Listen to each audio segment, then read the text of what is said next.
অনিকা কাঁদছে, কিছু বলতে পারছে না। এতদিন ভাবতাম জীবনে মনে হয় কোনো সময় একটা ভালো কাজ করেছিলাম, তাই তোর মতন একটা সন্তান জন্ম দিয়েছি। কিন্তু এখন মনে হচ্ছে জীবনে মনে হয় একটা মহাপাপ করেছিলাম, তাই তোর মতন একটা সন্তান জন্ম দিয়েছি। তোকে জন্ম দেওয়াটাই আমার জীবনে সবচেয়ে বড় ভুল ছিল। অনিকা এইসব কথা শুনে হাউমাউ করে কাঁদতে লাগলো। কষ্টে তার বুকটা ফেটে যাচ্ছে। আর এদিকে সাজিদের আম্মু তাদের কথায় অবাক হয়ে যান। তিনি বলেন, আপনারা এসব কি বলছেন? জন্ম মৃত্যু তো আর আপনাদের হাতে নেই। আনিকা ছোট মেয়ে, তাই রাগের মাথায় ভুল করে ফেলেছে। তাই বলে আপনারা তাকে এভাবে কেন বলছেন? বেআই মশাই, আপনি হয়তোবা বুঝতে পারছেন না ও কত বড় একটা অপরাধ করেছে, যার কোনো ক্ষমা হয় না। আপনারা আমাকে ক্ষমা করুন বা নাই করুন, প্লিজ আমাকে সাজিদের কাছে নিয়ে যান। আমি ওকে ছাড়া বাঁচতে পারবো না। আচ্ছা ঠিক আছে, সবাই চলুন তাকে খুঁজে বের করি। তাকে খুঁজবেনটা কোথায়? বেআই মশাই, আমার মনে হয় আমাদের থানায় গিয়ে বিষয়টা পুলিশকে ইনফর্ম করা উচিত। ঠিক বলেছেন, চলুন। তারা সবাই থানার উদ্দেশ্যে রওনা দেয়। সবার চোখে পানি। সবাই তখন সাজিদকে অপমান করার দৃশ্যগুলো চোখে ভেসে ওঠে। সবাই এখন অনুতপ্ত, কারোর মুখে কোনো কথা নেই। এখন তার বোন দুটি কেঁদেই চলেছে। অনিকাও কাঁদছে, কিন্তু আজ আর তার কান্না কেউ থামাচ্ছে না। কিছুক্ষণ পর তারা পুলিশ স্টেশনে এসে পৌঁছালো। সাজিদের আব্বু আর অনিকার আব্বু গিয়ে পুলিশকে বিষয়টা ইনফর্ম করে।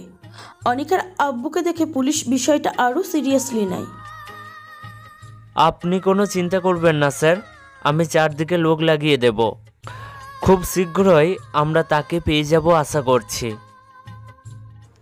যে করেই হোক তাকে খুঁজে বের করে দিন, যত তাড়াতাড়ি সম্ভব।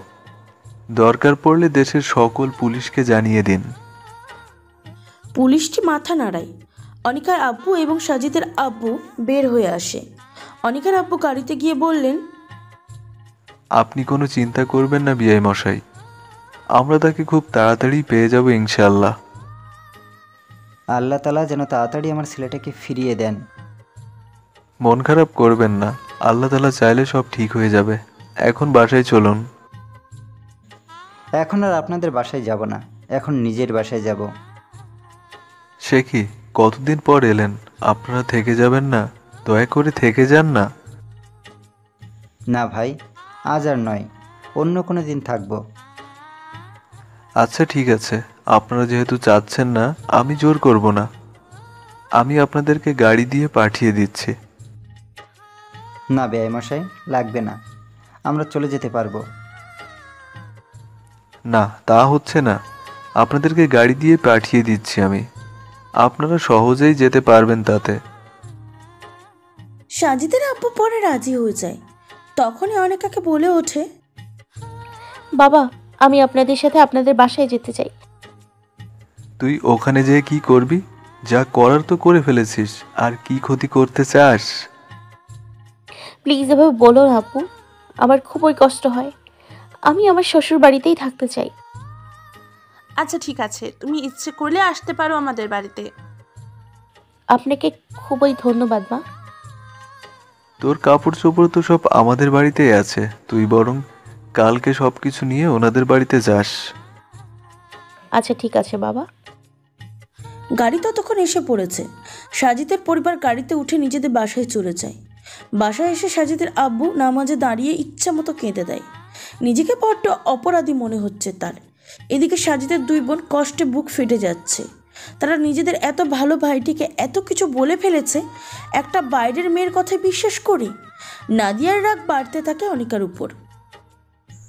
আপনার কথায় বিশ্বাস করে আমি আমার এত ভালো ভাইটাকে দিনের পর দিন কষ্ট দিয়েছি।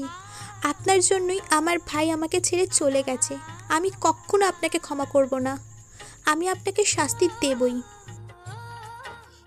সাজিদের আব্বু নামাজ শেষ করে জায়নামাজে কান্না করছে। নিজেকে আজ বড্ড অপরাধী মনে হচ্ছে। তিনি ভাবতেও পারছেন না কিভাবে সে নিজের ছেলেকে অবিশ্বাস করলো, অথচ নিজের ছেলের চরিত্র সম্পর্কে সে ভালোভাবেই অবগত ছিল। এত ভালো একটা ছেলেকে সে দিনের পর দিন অত্যাচার অবহেলা করে এসেছে, একটিবারও তার জন্য খোঁজ পর্যন্ত নেয়নি। শুধুমাত্র একটা মিথ্যার ওপর বিশ্বাস করে। সাজিদের আব্বু কান্নায় ভেঙে পড়লেন। এমন সময় সাজিদের আম্মু ঘরে প্রবেশ করলেন। তিনি প্রবেশ করে দেখলেন সাজিদের আব্বু নীরবে কান্না করেই চলেছে। তিনি এগিয়ে এসে বললেন, আর কেঁদো না, ইনশাল্লাহ আবার সব কিছু আগের মতো ঠিক হয়ে যাবে। সাজিদের আব্বু মাথা তুলে তাকিয়ে দেখলেন সাজিদের আম্মু ছলছল চোখে তার দিকে তাকিয়ে রয়েছেন। তিনি আর নিজেকে ধরে রাখতে পারলেন না। সাজিদের আম্মুকে জড়িয়ে ধরে হাউমাউ করে কাঁদতে লাগলেন। সাজিদের আম্মু বললেন, এভাবে ভেঙে পড়লে চলবে? দোয়া করো আল্লাহ তাআলার কাছে, তিনি আবার সাজিদকে আমাদের কাছে ফিরিয়ে দেবেন। আমি এই কারণে নয়, অন্য কারণে কাঁদছি। আমি বাবা হয়ে কি করে নিজের ছেলেকে একটা বাইরের মেয়ের মিথ্যা কথায় বিশ্বাস করে এত কষ্ট দিলাম? আমি এটা কি করে করতে পারলাম? আমি তাকে কি করে চরিত্রহীন বললাম? আমি এটা কি করে ভুলে গেলাম যে আমার ছেলেটা কখনো কোনো গায়ের মাহরামের দিকে চোখ তুলে পর্যন্ত তাকায় না? দেখো, এখানে তোমার কোনো দোষ নেই। আমরা একটা পরিস্থিতির শিকার ছিলাম, তাই সত্য মিথ্যা উপলব্ধি করে পারিনি। না, তবুও আমার কি একটু উচিত ছিল না সাজিদকে জিজ্ঞেস করার? আমি এখন ওর সামনে কোন মুখে যাব? সাজিদ কি আমাকে কখনো ক্ষমা করবে? করবে না কেন? অবশ্যই করবে। আমাকে যেহেতু করেছে সেহেতু তোমাকেও করবে। অনেকটা অবাক হয়ে বলল, তোমাকে ক্ষমা করেছে মানে? বিয়ের প্রথম দিন থেকে কেমন আনিকার প্রতি সন্দেহ হতো। প্রথম সন্দেহ হচ্ছিল তখন যখন সাজিদ একদিন নিখোঁজ হবার পর মাথায় এবং হাতে ব্যান্ডেজ নিয়ে বাসায় অসুস্থ অবস্থায় এসেছিল। ওই সময় আনিকার মুখে চিন্তার ছাপ না দেখে আমি হাসি দেখেছিলাম। তারপরেও আরও কিছু ঘটনা আমি লক্ষ্য করেছি, যেটাই আমার আনিকার প্রতি সন্দেহের পরিমাণটা আরও তীব্র করে দেয়। তারপর আমি আর সহ্য করতে না পেরে সাজিদকে ডেকে এনে সব কিছু জিজ্ঞেস করি। সে আমাকে প্রথমে বলতে না চাইলেও পরে আমি জোর করে সে বাধ্য হয়ে সব কিছু খুলে বলে। তারপর তুমি ওকে কি বলেছিলে? সাজিদের আব্বু অবাক হয়ে তাকিয়ে আছে। আমি সত্যটা জানার পর যেন আকাশ থেকে পড়েছিলাম। মাথাটা কেমন যেন ঘুরছিল, চোখ দিয়ে অনবরত পানি বের হচ্ছিল। আমার কান যেন বিশ্বাস হচ্ছিল না আমি কি শুনছিলাম। তারপর তার কাছ থেকে ক্ষমা চাইলাম। সে হাসি মুখে ক্ষমা করে দিয়ে আমাকে জড়িয়ে ধরেছিল। তোমাকেও সে ক্ষমা করে দেবে আশা করি, কারণ ও তো তোমাকে অনেক ভালোবাসে। তুমি আমাকে এসব আগে কেন বলনি? কারণ ও চেয়েছিল নিজের ভুলটা যাতে নিজেই বুঝতে পারে। তাছাড়া ও চায়নি যাতে আমরা কেউ আনিকার প্রতি খারাপ ধারণা পোষণ করি। তাই সে আমাকেই বলেছিল আর কাউকে বলতে বারণ করেছিল। কেন? আমি এটা কি করে করতে পারলাম? আল্লাহ তাআলা কি আমাকে ক্ষমা করবেন? আমার আর সাজিদের সামনে যাওয়ার মুখ নেই। এভাবে বলো না, আমাদের ছেলে এরকম নয়। ও খুবই ইমানদার একটা ছেলে। ওই পৃথিবীর সবচেয়ে বেশি আমাদেরকে ভালোবাসে।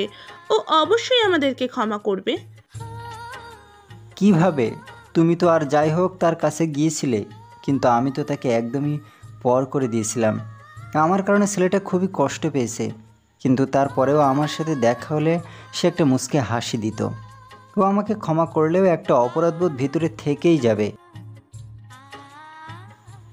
এতদিন ভাবতাম ওকে আমি জন্ম দিয়ে পাপ করেছি, কিন্তু এখন মনে হচ্ছে আমি ওর পিতা হয়ে পাপ করেছি। আচ্ছা, আমাকে একটা কথা বলবে? কি কথা? আমি কি আসলে ওর পিতা হওয়ার যোগ্য? কি বলছো কি এসব? ঠিকই বলছি। আমি যা করেছি তারপরে সাজিদের কেন কোনো সন্তানেরই পিতা হওয়ার যোগ্যতা রাখি না। সাজিদের আব্বু এসব কথা বলতে লাগলেন আর চোখের পানি ফেলতে লাগলেন।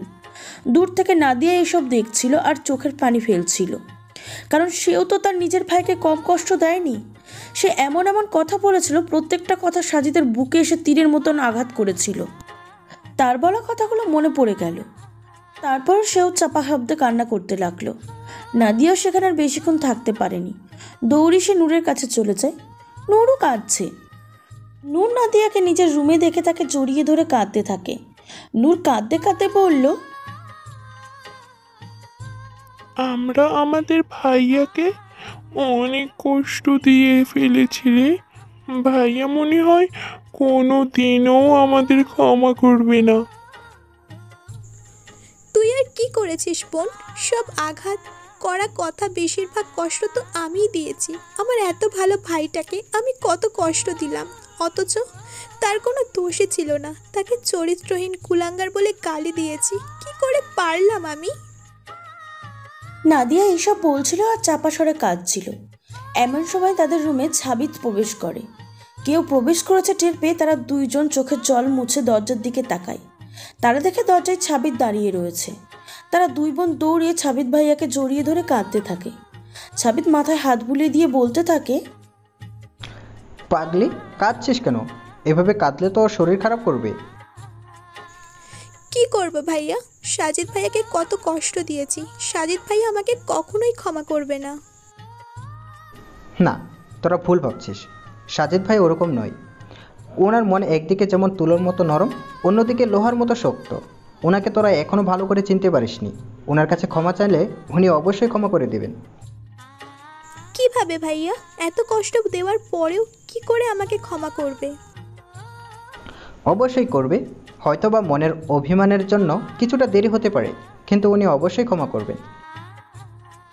আচ্ছা ভাইয়া, তুই কি সাজিদ ভাইয়াকে কিছু করে বা বলে কষ্ট দিয়েছিস? না, আমি ভাইকে কিছুই বলিনি বা করিনি। কেন? কারণ আমি আন্দাজে কোনো কাজ বা কথা বলি না। ভাবির সাথে ঘটে যাওয়া ঘটনাটা শুনে আমি প্রথমে অবাক হয়ে গিয়েছিলাম। সেই সাথে সাজিদ ভাইয়ের উপর প্রচণ্ড পরিমাণ রাগ উঠেছিল, কিন্তু সব কিছু ঠিকমতো প্রমাণ হয়নি, তাই আমি আর ভাইকে কিছু বলিনি। সবাই ভাবনায় ব্যস্ত ছিল। তাদের সবার ভাবনা ছেদ ধরিয়ে তাদের আম্মু খাওয়ার জন্য ডাক দেয়। তারা টেবিলে গিয়ে বসে খাওয়া শুরু করে। কেউ কোনো কথা বলছে না। তাদের কথা বলার কোনো ইচ্ছা নেই। তারা সবাই এখন একজনকে ভীষণ পরিমাণে মিস করছে। সেই একজনের দেখা কোনোদিনও মিলবে কি না, তার সাথে বসে খাওয়া যাবে কি না, তারা তা জানে না। সবাই খাবার শেষ করে নিজেদের রুমে গিয়ে শুয়ে পড়ে, তারপর ঘুমিয়ে যায়। আর এদিকে অনিকা বাসায় প্রবেশ করে কান্না করেই যাচ্ছে। তার চোখের পানি আজ বাধা মানছে না। তার বারবার সাজিদের নিষ্পাপ হাসি মুখ চেহারাটা ভেসে উঠছে। কি করে পারলো সে নিজের স্বামীকে দিনের পর দিন কষ্ট দিতে? কত অত্যাচার অপমানই না সে করেছে। সাজিদের সাথে দেখা হলে সাজিদ কি তাকে ক্ষমা করবে? রাগে ক্ষোভে অনিকার নিজের চুলগুলো ছিঁড়ে ফেলতে মন চাচ্ছে। অনিকা খাবার টেবিলে এসে খেতে বসলে তার মা বাবা উঠে নিজেদের রুমে চলে যায়। অনিকা তাদেরকে ডুকরে কেঁদে ওঠে। সে না খেয়ে নিজের রুমে চলে আসে। রুমে এসে নিজের মোবাইলটা বের করে। সেখানে সাজিদের একটা ছবি ছিল। সে ছবিটা ওপেন করে। হাসি মুখে একটা মুখ দেখলেই মন জুড়িয়ে যায়। অনিকা সাজিদের এই ছবিটা পেয়ে ডুকরে কেঁদে উঠল। তারপর বুকে জড়িয়ে হাউমাউ করে কাঁদতে কাঁদতে বলল, সাজিদ, কোথায় তুমি? ফিরে এসো প্লিজ, দয়া করে ফিরে আসো। আমি আর তোমাকে কখনো কষ্ট দিব না, সব সময় ভালোবাসবো। তুমি না বলতে তুমি আমাকে ভালোবাসো। এই তোমার ভালোবাসা? তুমি আমাকে কেমন ভালোবাসো? হ্যাঁ, তোমার আনিকা এখন একদম একা হয়ে গিয়েছে। সাজিদ, প্লিজ তুমি ফিরে এসো। আমি তোমাকে ছাড়া এক সেকেন্ডও থাকতে পারছি না। দয়া করে তুমি ফিরে এসো। আমি তোমায় ছাড়া বাঁচবো না সাজিদ। অনিকা এসব বলে হাউমাউ করে কাঁদছিল। কাঁদতে কাঁদতে একসময় সে ঘুমিয়ে পড়ে। সকাল 9টার দিকে তার ঘুম ভেঙে যায়। সে ঘুম থেকে উঠে তার মনটা আবারও খারাপ হয়ে যায়। সাজিদের নতুন কোরআন তেলাওয়াতে তার প্রত্যেক দিনের ঘুম ভাঙত। তার একটা নেশা লেগে গিয়েছিল সাজিদের কোরআন তেলাওয়াতগুলোর প্রতি। কিন্তু আজ সে নিজের দোষেই সাজিদকে হারালো। কথাগুলো ভেবে তার চোখ দিয়ে পানি বের হয়ে যায়। সে সাজিদের বাসা যাওয়ার জন্য ব্যাগ গোছাতে থাকে। ব্যাগ গুছিয়ে সে নিজের মা বাবার কাছে যায়। মা, আমি বাড়িতে গেলাম। অনিকার মুখে এই কথা শুনে তারা একবার অনিকার দিকে তাকিয়ে আবার নিজেদের কাজে মনোযোগ দিল। অনিকা তা দেখে অনেকটাই কষ্ট পেল। সে আর দাঁড়িয়ে না থেকে সাজিদের বাড়ির উদ্দেশ্যে রওনা দিল। প্রায় আধা ঘন্টা পর সে সাজিদের বাড়িতে পৌঁছালো। সে দরজায় কড়া নাড়ালো। সাজিদের আম্মু দরজা খুলে দিল। তিনি বললেন, আরে বৌমা এসেছো, এসো এসো, ঘরে এসো। অনিকা অবাক হয়ে তাকিয়ে আছে। কি হলো, আসছো না কেন? যে আসবো? না এসে কি বাইরে দাঁড়িয়ে থাকবে নাকি? এসো ভেতরে। সাজিদের আম্মা হাসি মুখে বলল। অনিকা অবাক হয়ে গেল, কারণ তাদের ছেলের সাথে এত কিছু করার পরেও তারা কি সুন্দর ব্যবহার করছে তার সাথে। এইটাই অনিকাকে বড্ড অবাক হতে বাধ্য করেছে। এমন সময় নাদিয়া নিজের রুম থেকে বের হয়ে বলে, কে এসেছে আম্মু? তোর ভাবি এসেছে। ওহ, তাহলে এসে পড়েছে ওই শাকচুন্নিটা। আমাদের ভাইকে দূরে সরিয়ে দিয়েও মন ভরেনি। এখন কি করতে চায় সে? নাদির মুখে এমন কথা শুনে অনিকা খুবই কষ্ট পেল। তার চোখের কোণে জল এসে পড়ল। সাজিদের আম্মু বলল, নাদিয়া, কি বলছিস কি এসব? ঠিকই বলছি মা। এই মেয়ে আমাদের ঘরে আসার পর থেকেই আমি ঘরের কোনো সুখের ছিটে ফোঁটাও দেখিনি। আমাদের ভাইকে দিনের পর দিন অত্যাচার করে আমাদের থেকে দূরে সরিয়ে দিয়েছে। এখন আবার ভালোবাসা দেখাতে এসেছে। অনিকা কান্না মাখা মুখে নাদিয়ার কাছে গিয়ে হাঁটু গেড়ে বসে দুটো হাত নিজের মধ্যে নিয়ে কাঁদতে কাঁদতে বলল, নাদিয়া, তুমি বিশ্বাস করো, আমি ইচ্ছে করে এসব করিনি। সব আমি রাগের মাথায় করে ফেলেছি। প্রতিশোধের নেশায় আমি অন্ধ ছিলাম, তাই কোনটা ভালো কোনটা খারাপ বুঝতে পারিনি। নাদিয়া তখন এক ছাড়িতে নিজের হাত ছাড়িয়ে নেয়। তারপর ঘৃণার সহিত বলে, এই খবরদার, আপনি আমাকে ছোবেন না। আমি আপনার মতো পাপী মেয়ের ছোঁয়া পেতে চাই না। আপনি এই হাত দিয়ে আমার ভাইকে দিনের পর দিন নির্যাতন করেছেন। আপনার কথায় বিশ্বাস করে আমি আমার ভাইকে দিনের পর দিন অপমান করেছি, আর তার সাথে কথা বলিনি। শুধুমাত্র আপনার জন্য ভাইয়া দিনের পর দিন অনেক কষ্ট পেয়ে গেছেন। প্লিজ নাদিয়া, আমি ভুল করে এসব করে ফেলেছি। ভুল তো মানুষের দ্বারাই হয়, তাই না? আমার দ্বারাও একটা ভুল হয়ে গেছে। প্লিজ আমাকে ক্ষমা করে দাও। আপনাকে ক্ষমা করব এই কথা ভাবলেন কি করে? আপনার কথায় বিশ্বাস করে আমি সহ আমরা সবাই ভাইকে দিনের পর দিন কষ্ট দিয়েছি, তাকে পরিবার থেকে আলাদা করে দিয়েছি। তারপরেও ভাবছেন আপনাকে ক্ষমা করব? কখনোই নয়। আমি আপনার চেহারা পর্যন্ত দেখলে ঘৃণায় গা গুলিয়ে ওঠে। আপনি দয়া করে আপনার সামনে থেকে আসবেন না। নাদিয়া এসব কথা বলে নিজের রুমে চলে গেল, আর অনিকা সেখানেই বসে কান্না করতে লাগলো। হঠাৎ করে অনিকার মাথাটা চক্কর দিয়ে ওঠে। তারপর আর কিছু মনে নেই তার। সে চোখ খুলে নিজেকে বিছানায় আবিষ্কার করলো। তার পাশে সাজিদের আব্বু আম্মু সহ প্রায় সবাই বসেছিল। অনিকার আব্বু বলল, এখন কেমন লাগছে তোমার? আমার শরীরের চিন্তা বাদ দিন বাবা। সাজিদ কোথায় আছে? দয়া করে তাকে আমার কাছে এনে দিন। বৌমা, আমরা তো চেষ্টা কম করছি না। চারিদিকে আমরা লোক লাগিয়ে রেখেছি। তাকে আমরা শীঘ্রই পেয়ে যাব আশা করি। অনিকা আবারও কান্না শুরু করেছে। আর কেঁদো না বৌমা, তুমি নাকি কাল দুপুর থেকে কিছুই খাওনি। তুমি খাওনি দেখেই তোমার শরীর দুর্বল হয়ে পড়েছিল আর তুমি অজ্ঞান হয়ে গেছো। এখন সুন্দর করে খাবারটা খেয়ে নাও তো। সাজিদের আম্মু খাবারটা থেকে লোকমা তুলে অনিকার মুখে তুলল। অনিকা ছলছল দৃষ্টিতে সাজিদের আম্মুর দিকে তাকিয়ে রয়েছে। এত কিছু হওয়ার পরও তারা তার সাথে কিভাবে ভালো ব্যবহার করছে অনিকার মাথায় আসছে না। কি হলো, খাচ্ছ না কেন? অনিকা আস্তে হা করে খেয়ে নেয়। সাজিদের আম্মু বললেন, থাক আর কেঁদো না। আল্লাহ চাইলে আবার সাজিদের সাথে আমাদের দেখা হবে। মা, আমি ভুল করে ফেলেছি। আপনি অন্তত আমাকে ক্ষমা করে দিন। আপনি অন্তত দয়া করে আমার উপর রাগ করে থাকবেন না। আমি আর তোমার উপর রেগে নেই বৌমা, এমনকি তোমার শ্বশুর মশাইও তোমার উপর রেগে নেই। অনিকা খুশি হয়ে যায়। খুশি মানে খাবার খেতে থাকে। খাবার শেষ হওয়ার পর সে অফিসের উদ্দেশ্যে বের হয়ে পড়ে। তার অফিসে যাওয়ার কারণ হচ্ছে সে রিফাত, ইবয়, শিয়াদদের সাথে দেখা করবে, কারণ তারা সাজিদের একদম কাছের বন্ধু ছিল। তারাই এখন বলতে পারবে সাজিদের খবর। অনিকা 10:30টার অফিসে এসে পৌঁছালো। সে পৌঁছে সোজা রিফাত আর শিয়ামের কাছে গেল। রিফাত, সিয়াম, কেমন আছো তোমরা? আলহামদুলিল্লাহ ভালো আছি ম্যাডাম, আপনি কেমন আছেন? আমি ভালো নেই রিফাত। কেন ম্যাডাম, আপনার তো ভালো থাকারই কথা। আপনার জীবন থেকে তো আপদটা বিদায় নিয়েছে, তা পার্টি টাটি দেন নাকি? রিফাত, এভাবে আমাকে বলো না প্লিজ। কেন ম্যাডাম, সত্যিটা তো বললাম। আপনি কি ভালো নেই? না, আমি একদমই ভালো নেই। আমার সাজিদকে প্রয়োজন, আমি তাকে ছাড়া বাঁচবো না। তোমরা তো নিশ্চয়ই তার খবর জানো। সে কোথায় প্লিজ আমাকে বলো। রিফাত আর শিয়াম একে অপরের দিকে তাকালো। অনিকা তাদের চুপ দেখে বলে উঠল, তোমরা চুপ করে আছো কেন? দয়া করে আমাকে বলো সাজিদ কোথায় আছে। কেন এতদিন পর্যন্ত তাকে সবার সামনে অপমান, প্রতিনিয়ত অত্যাচার, পরিবার থেকে আলাদা করেও আপনার মন ভরেনি? ওকে আরও কষ্ট দিতে চান নাকি আপনি? প্লিজ এভাবে বলো না, আমার খুবই কষ্ট হয়। জানি আমি অপরাধ করেছি, তাই সেই অপরাধের জন্য আমি সাজিদের কাছে ক্ষমা চাইবো। ক্ষমা চাইবেন? তাও আপনি? তারা দুজন উচ্চ স্বরে হেসে উঠল। অনিকা মাথা নিচু করে দাঁড়িয়ে রয়েছে। ক্ষমা কিভাবে চাইতে হয় সেটা আপনি জানেন? বলো, যত ইচ্ছে এরকম কথা বলো, আমি কিছুই মনে করব না। কারণ আমি এসব কেন, এর চেয়ে বেশি কিছু প্রাপ্য।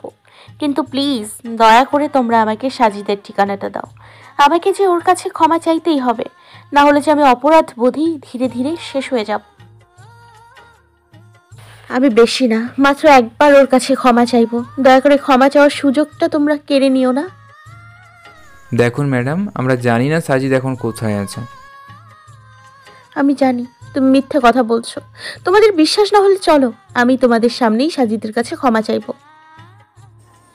ও কোনো মিথ্যে কথা বলছে না ম্যাডাম। সাজিদ আপনাকে না জানিয়েই চলে গিয়েছে। আমরাও তাকে খুঁজছি কিন্তু পাচ্ছি না। আর ওর ঠিকানা যদি জানতাম তাহলে আপনাকে জানাতাম না। কেন জানেন? কেন? কারণ আপনি আপনার এই ন্যাকামো কান্নার উপর আপনাদের কোনো বিশ্বাস নেই। এখন আপনি নিজের কেবিনে চলে গেলে আমরা খুশি হব। অনিকা কাঁদতে কাঁদতে নিজের কেবিনে ফিরে আসে। তার মনটা প্রচণ্ড খারাপ হয়ে যায়। আজ কেউ তাকে বিশ্বাস করছে না। তার মনে শুধুই ভয় হয়, সাজিদকে আবার চিরতরে হারিয়ে ফেললাম না তো? আমি কি আর কখনো সাজিদের দেখা পাবো না? এসব ভাবতে ভাবতে অনেকের চোখ দিয়ে অঝরে পানি পড়তে থাকে। আর এদিকে সাজিদের দিনকাল আলহামদুলিল্লাহ ভালোই চলছে। সে এখন বর্তমানে আমেরিকাতে রয়েছে। আরিফ শাহের পরামর্শক্রমে সাজিদ এখানে একটা বিজনেস ম্যানেজমেন্ট কোর্স করতে এসেছে। কোর্সটা পুরো 1 বছরের। এখন কোর্সের প্রায় 8 মাসের মতো কমপ্লিট হয়েছে তার। প্রতিদিন তার আরিফ সাহেবের সাথে কথা হয়। তিনি সাজিদকে নিজের ছেলের মতোই ভালোবাসে। অনিকাকে ভুলে থাকার জন্য, নিজের কষ্ট লাঘব করার জন্য সাজিদ এখন অতিরিক্ত পরিশ্রম করে আর বেশি বেশি ইবাদত করে। সে সময় পেলেই নামাজ না হয় কোরআন তেলাওয়াত করা শুরু করে দেয়। কারণ সে জানে একমাত্র আল্লাহ তাআলা ইবাদতেই আসল মানসিক প্রশান্তি রয়েছে। কিন্তু এত কিছুর পরও এখনও ঘুমোতে গেলে অনিকার চেহারাটা তার চোখে ভেসে ওঠে। অনিকার মায়াবী মুখটা না চাইতেও তার সামনে ভেসে ওঠে। তারপর সাজিদ আর নিজেকে কন্ট্রোল করতে পারে না, ডুকরে কেঁদে ওঠে। কারণ সাজিদ তো অনিকাকে ভালোবাসে। যদিও অভিমান রয়েছে, কিন্তু তার প্রাণের চেয়েও বেশি এখনও ভালোবাসে। কিন্তু এই ভালোবাসার মানুষটাই তাকে কিভাবে কষ্ট দিয়েছে, সেগুলো মনে পড়লে সাজিদের মন খারাপ হয়ে যায়। এইভাবে দিনকাল চলছিল। একদিন সে অফিসে বসে কাজ করছিল, তখনই তার মোবাইলে একটা কল আসে। সে কলটা রিসিভ করে। এই কলটার মাধ্যমে সাজিদের ভাগ্য খুলে যায়। সে উচ্চ শব্দে আলহামদুলিল্লাহ পড়ে। তার বিশ্বাসই হচ্ছিল না যে তার ভাগ্য আল্লাহ তাআলা এইভাবে খুলে দিবেন। তার একটা ছোটবেলার স্বপ্ন পূরণ হতে যাচ্ছে। সাজিদ অফিসে বসে কাজ করছিল, বিভোর হয়ে কাজটি করছে সে। যদি এই কোর্সটা ঠিক মতন করতে পারে তাহলে একজন সফল ব্যবসাতে পরিণত হবে। সে মনোযোগ দিয়ে ফাইলগুলো উল্টে পাল্টে দেখছে। এমন সময় আর একটি কল আসে। সে দেখলো কলটি ওই কোম্পানির মালিকের। সাজিদ তাড়াতাড়ি কলটি রিসিভ করলো। তারপর সে কলে যা শুনলো তাতে যেন আনন্দে আত্মহারা হয়ে গেল। আসলে কোম্পানির মালিক তাকে কোর্সটি শেষ হওয়ার সংবাদটি জানিয়েছিলেন। সাজিদ অতিরিক্ত পরিমাণে কাজ করার জন্য কোর্সটি 1 বছরের জায়গায় 9 মাসে শেষ হয়ে যায়, যেটাই প্রথমবারের মতো ঘটেছে। কোম্পানির মালিক তাকে দুপুরবেলায় দেখা করতে বলেছে। তাকে কোর্সটি শেষ হওয়ার সার্টিফিকেট সসম্মানে দিয়ে দেওয়া হবে। সাজিদ সশব্দে আলহামদুলিল্লাহ বলে উঠল। সে তাড়াতাড়ি মসজিদে গিয়ে আল্লাহর কৃতজ্ঞতায় সিজদায় পড়ে গেল। তার ছোটবেলা থেকে বড় শখ ছিল এই কোর্সটা সে কমপ্লিট করবে। কারণ এই কোর্সটা যে কমপ্লিট করতে পারে তাকে একজন সেরা ব্যবসায়ী হিসেবে মনে করা হয়। আজ তার অনেক দিনের একটা স্বপ্ন পূরণ হলো। দুপুরবেলায় তাকে সসম্মানের সার্টিফিকেটটা দেওয়া হলো। সাথে দেওয়া হলো $5 মিলিয়ন, $500 কোটি টাকা। এই বিশাল অ্যামাউন্টটা পুরো 50 বছরে শুধুমাত্র 12 জন পেয়েছে, যার মধ্যে সাজিদ একজন। সাজিদের অনেক খুশি। সে খুশির সংবাদ তারা আরিফ সাহেবকে জানিয়ে দিল। আরিফ সাহেবও অনেক খুশি হলেন। অবশ্য তিনি নিশ্চিত ছিলেন যে সাজিদ অবশ্যই এই কোর্সটা শেষ করতে পারবে, কারণ সাজিদের কাজের গতি দেখলেই যে কেউ অবাক হতো। একজন মানুষের একটা কাজ শেষ করতে যে জায়গায় 15 দিন সময় লাগতো, সেই জায়গায় একই কাজ করতে সাজিদের 4 দিনের বেশি সময় লাগতো না। আরিফ সাহেব বুঝতে পেরেছিলেন কাজের ক্ষেত্রে সাজিদ খুবই স্কিলফুল, তাই তিনি সাজিদকে একদিন ডেকে এনে এই কোর্সটা করার জন্য বললেন।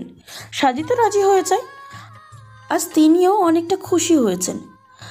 সাজিদ আর কিছুদিন আমেরিকাতে থেকে নিজের দেশে ফিরে আসে। আজ থেকে তার একটি নতুন জীবন শুরু হবে। আজ সকালে সাজিদ আরিফ সাহেবের বাসায় এসে দেখা করে। সাজিদকে দেখে তিনি ভীষণ খুশি হলেন। আরে সাজিদ যে, বাবা কেমন আছো তুমি? আলহামদুলিল্লাহ স্যার, ভালো আছি। আমাকে স্যার বলো না, আঙ্কেল বলো। স্যার বললে কেমন যেন পরপর লাগে। তুমি বরং আঙ্কেল বলে ডাকো, কেমন? আচ্ছা ঠিক আছে আঙ্কেল।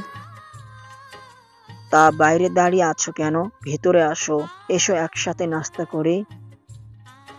একটা সময় আরিফ সাহেবের স্ত্রী আসমা বেগম চলে আসেন। কে এসেছে গো? আরে আমাদের সাজিদ এসেছে। আরে সাজিদ যে, কেমন আছো বাবা? আলহামদুলিল্লাহ আন্টি, ভালো আছে। আপনি কেমন আছেন? আলহামদুলিল্লাহ বাবা। তা বাইরে দাঁড়িয়ে আছো কেন? তুমিও না, ছেলেটাকে কখন থেকে বাইরে দাঁড় করিয়ে রেখেছো?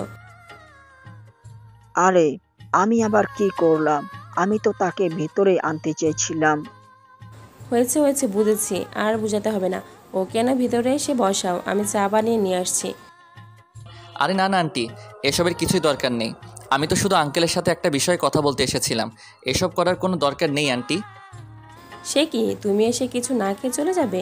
তা তো হবে না, ভিতরে এসে বলছি। সাজিদ চোরাজড়িতে রাজি হয়ে যায়। সাজিদ ভিতরে এসে সোফায় বসে। বিশাল বাড়ি আরিফ সাহেবের, পুরো রাজপ্রাসাদের মতো। আর তাদের বাসায় ঢুকলেই বোঝা যায় যে তিনি কত শৌখিন একজন মানুষ। সুন্দর করে বাসাটা সাজানো। সাজিদ এতদিন পর এসে বাড়িটাকে চারিদিকে দেখতে লাগলো। কি হলো, তুমি এমন ভাবে কি দেখছো? না আঙ্কেল, কিছু না। তুমি তো বাড়িতে আগেও এসেছিলে, তা এইভাবে দেখার কি আছে? তা ঠিক আঙ্কেল, কিন্তু অনেকদিন পর এই বাসাটাকে কেমন অপরিচিত লাগছে। তাই নাকি? তা স্যার, আপনার ছেলেমেয়ের কি খবর? কেমন আছে ওরা? আলহামদুলিল্লাহ, কালকে রাতে কথা বলছিলাম ওদের সাথে। ওরা দুজনেই ভালো আছে। আলহামদুলিল্লাহ, খুশি হলাম। তা ওরা দেশে আসবে কবে? নীলার পড়াশোনা শেষ হতে আরো 2 বছর বাকি রয়েছে। ও বলেছে সবকিছু শেষ করেই নাকি আসবে। আর সজীব এই কয়েক মাস পর দেশে চলে আসবে। ভাবছি সজীব আসার পর তার হাতে কোম্পানির দায়িত্বটা তুলে দেব। বয়স হয়ে গেছে, আর হিসাব রাখতে পারছি না। কি বলো? অবশ্যই স্যার, তবে একটা কথা বলবো। কি কথা বলো? যদি আপনি কিছু মনে না করেন, আপনি তার কাছে সকল সম্পদগুলোর দায়িত্ব দিয়ে রাখবেন না। নিজের কাছে একটা পার্সেন্টেজ রেখে দেন। বলা তো যায় না কখন কি হতে পারে, তাই না? তা অবশ্য তুমি ঠিকই বলছো। আচ্ছা বাদ দাও, বলো এখন তুমি কি করবে? সবচেয়ে বড় কোর্সটাই তো তুমি শেষ করে নিয়েছো, এখন আর তোমায় ঠেকায় কে? সাজিদও হেসে ওঠে। এমন সময় আসমা বেগম ট্রেতে করে চা নিয়ে আসেন। তারা 3 জন গল্প করতে করতে চা খেয়ে নেয়। খাওয়া শেষে আরিফ সাহেব বললেন, এবার বলো, তুমি আমার সাথে কি কথা বলার জন্য এসেছো?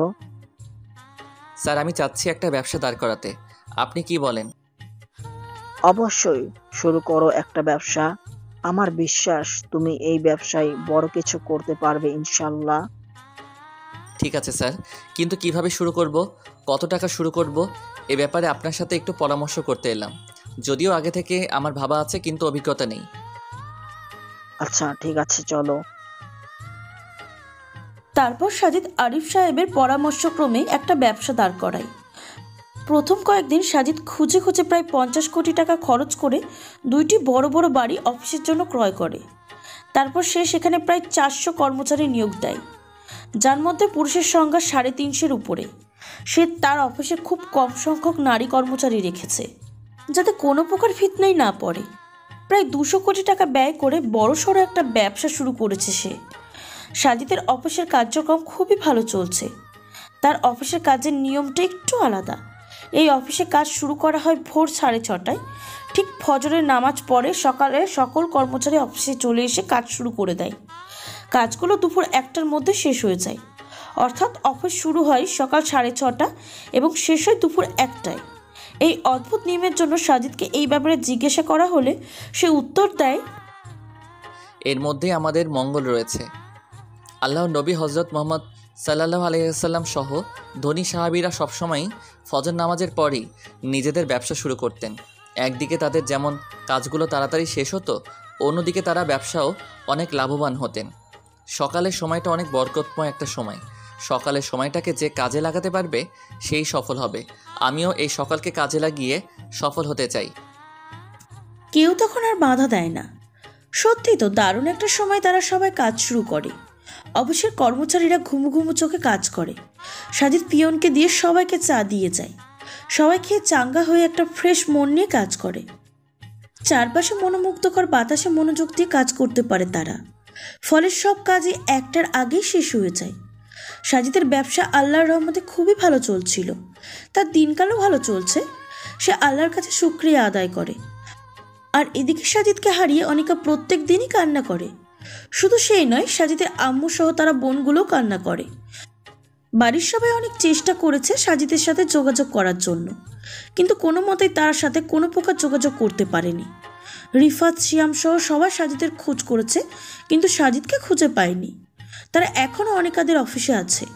তারা যদিও অফিসটি ছেড়ে দিতে চেয়েছিল, কিন্তু অনিকা তাদের অনুরোধ করায় তারা আর যেতে পারেনি। সাজিদ এখনও কোম্পানির সিসিডি পর্যায়ে নিয়োজিত আছে। রিফাত আর সিয়াম অনেক বড় 2টো পদে নিয়োজিত আছে, কিন্তু তারপরেও তাদের এই অফিসে ভালো লাগে না।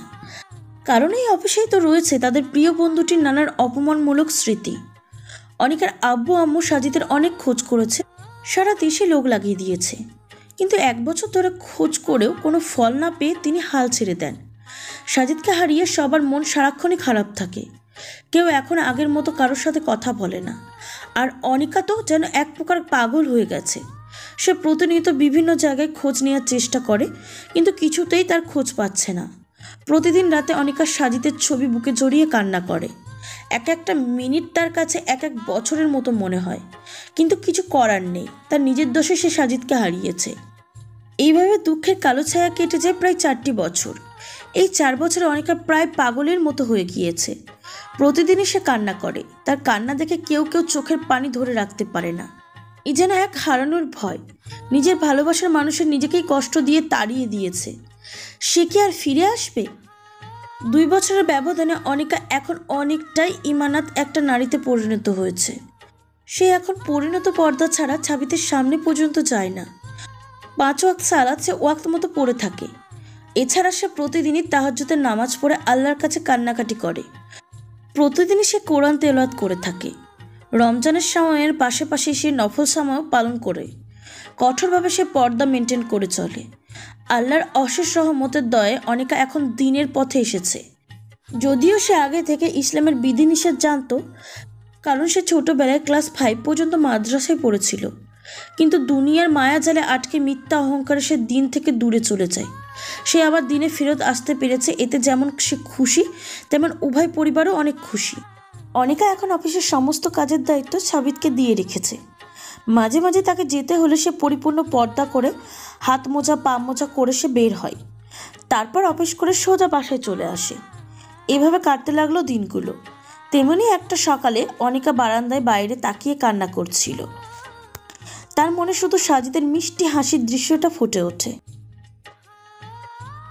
কি সুন্দর মিষ্টি হাসি দিত সে। এত অত্যাচার করতাম, তারপরেও কিভাবে একটু ভালোবাসা পাওয়ার জন্য আমার পেছনে পড়েছিল। কতটা ভালোবাসলে একজন মানুষের অত্যাচারগুলো নীরবে হাসি মুখে সহ্য করা যায়। কতই না ভালোবাসতো আমাকে, কিন্তু আমি কি করলাম?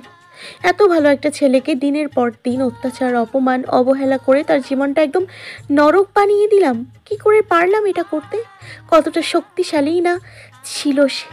ইচ্ছে করলেই আমার সব অপমান, আমার অত্যাচারের বিরুদ্ধে অনেক কিছু করতে পারতো।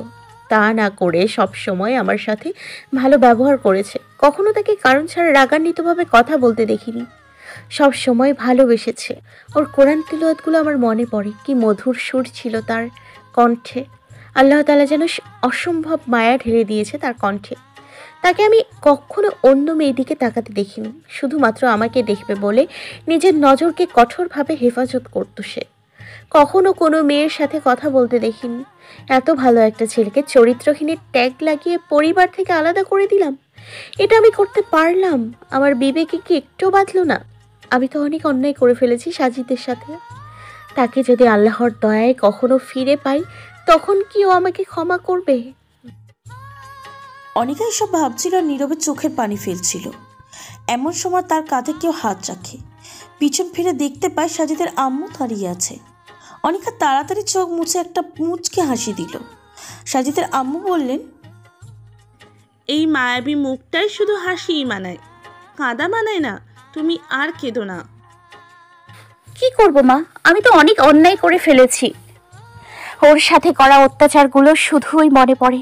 তখন না চাইতেও চোখ দিয়ে পানি পড়তে থাকে। আর কত কাঁদবে তুমি? এখন আর কেঁদো না। সাজিদ যদি কখনো তোমার শরীরে এই অবস্থা দেখতে পায় তাহলে ও খুব কষ্ট পাবে। তুমি একটু নিজের শরীরের যত্ন নাও, যা হওয়ার হয়ে গেছে। অনিকা তখন কাঁদতে কাঁদতে সাজিদের আম্মুর পা জড়িয়ে ধরে বলল, আমাকে ক্ষমা করে দিন মা। আমি আপনার ছেলের ওপর অনেক অত্যাচার করেছি। জানি আমি ক্ষমার যোগ্য না, তারপরেও আপনি আমাকে ক্ষমা করে দিন দয়া করে। জোর করে টেনে উঠিয়ে বলল, কি করছো তুমি? আর কতবার পা ধরবে? আমি তো বললামই তোমাকে আমি ক্ষমা করে দিয়েছি। তোমার প্রতি আমার কোনো রাগ নেই, তারপরেও কেন শুধু শুধু পা ধরতে চাও? আমার ভেতরে অনেক অপরাধ বোধ জন্মেছে মা। ও যদি কখনো সামনে আসে তাহলে 1000 বার ওর পা ধরবো। ও মাফ না করা পর্যন্ত পা ধরেই থাকবো। মাফ করার পরেই ওর পা ছাড়বো, তার আগে ছাড়বো না। আচ্ছা, তোমার যেইটা ইচ্ছা সেইটা করো। এখন খাবারগুলো খেয়ে চলো তো। আচ্ছা চলুন মা। সাজিদের আম্মু এবং অনিকা নাস্তা সাজানো শুরু করে দেয়। অনিকা এখন অনেকটাই সাংসারিক হয়ে গেছে। পুরো বাসার কাজ সে একা নিজেই করে, কাউকে কোনো কাজ করতে দেয় না। যে মেয়ে কখনো নিজের খাবার নিজে নিয়ে খেতে পারতো না, আজ সে মেয়ে সবার জন্য রান্না করে, খাবার মুখের সামনে এনে দেয়। যে কেউ এখন অনিকার এই পরিবর্তন দেখলে অবাক হতে বাধ্য।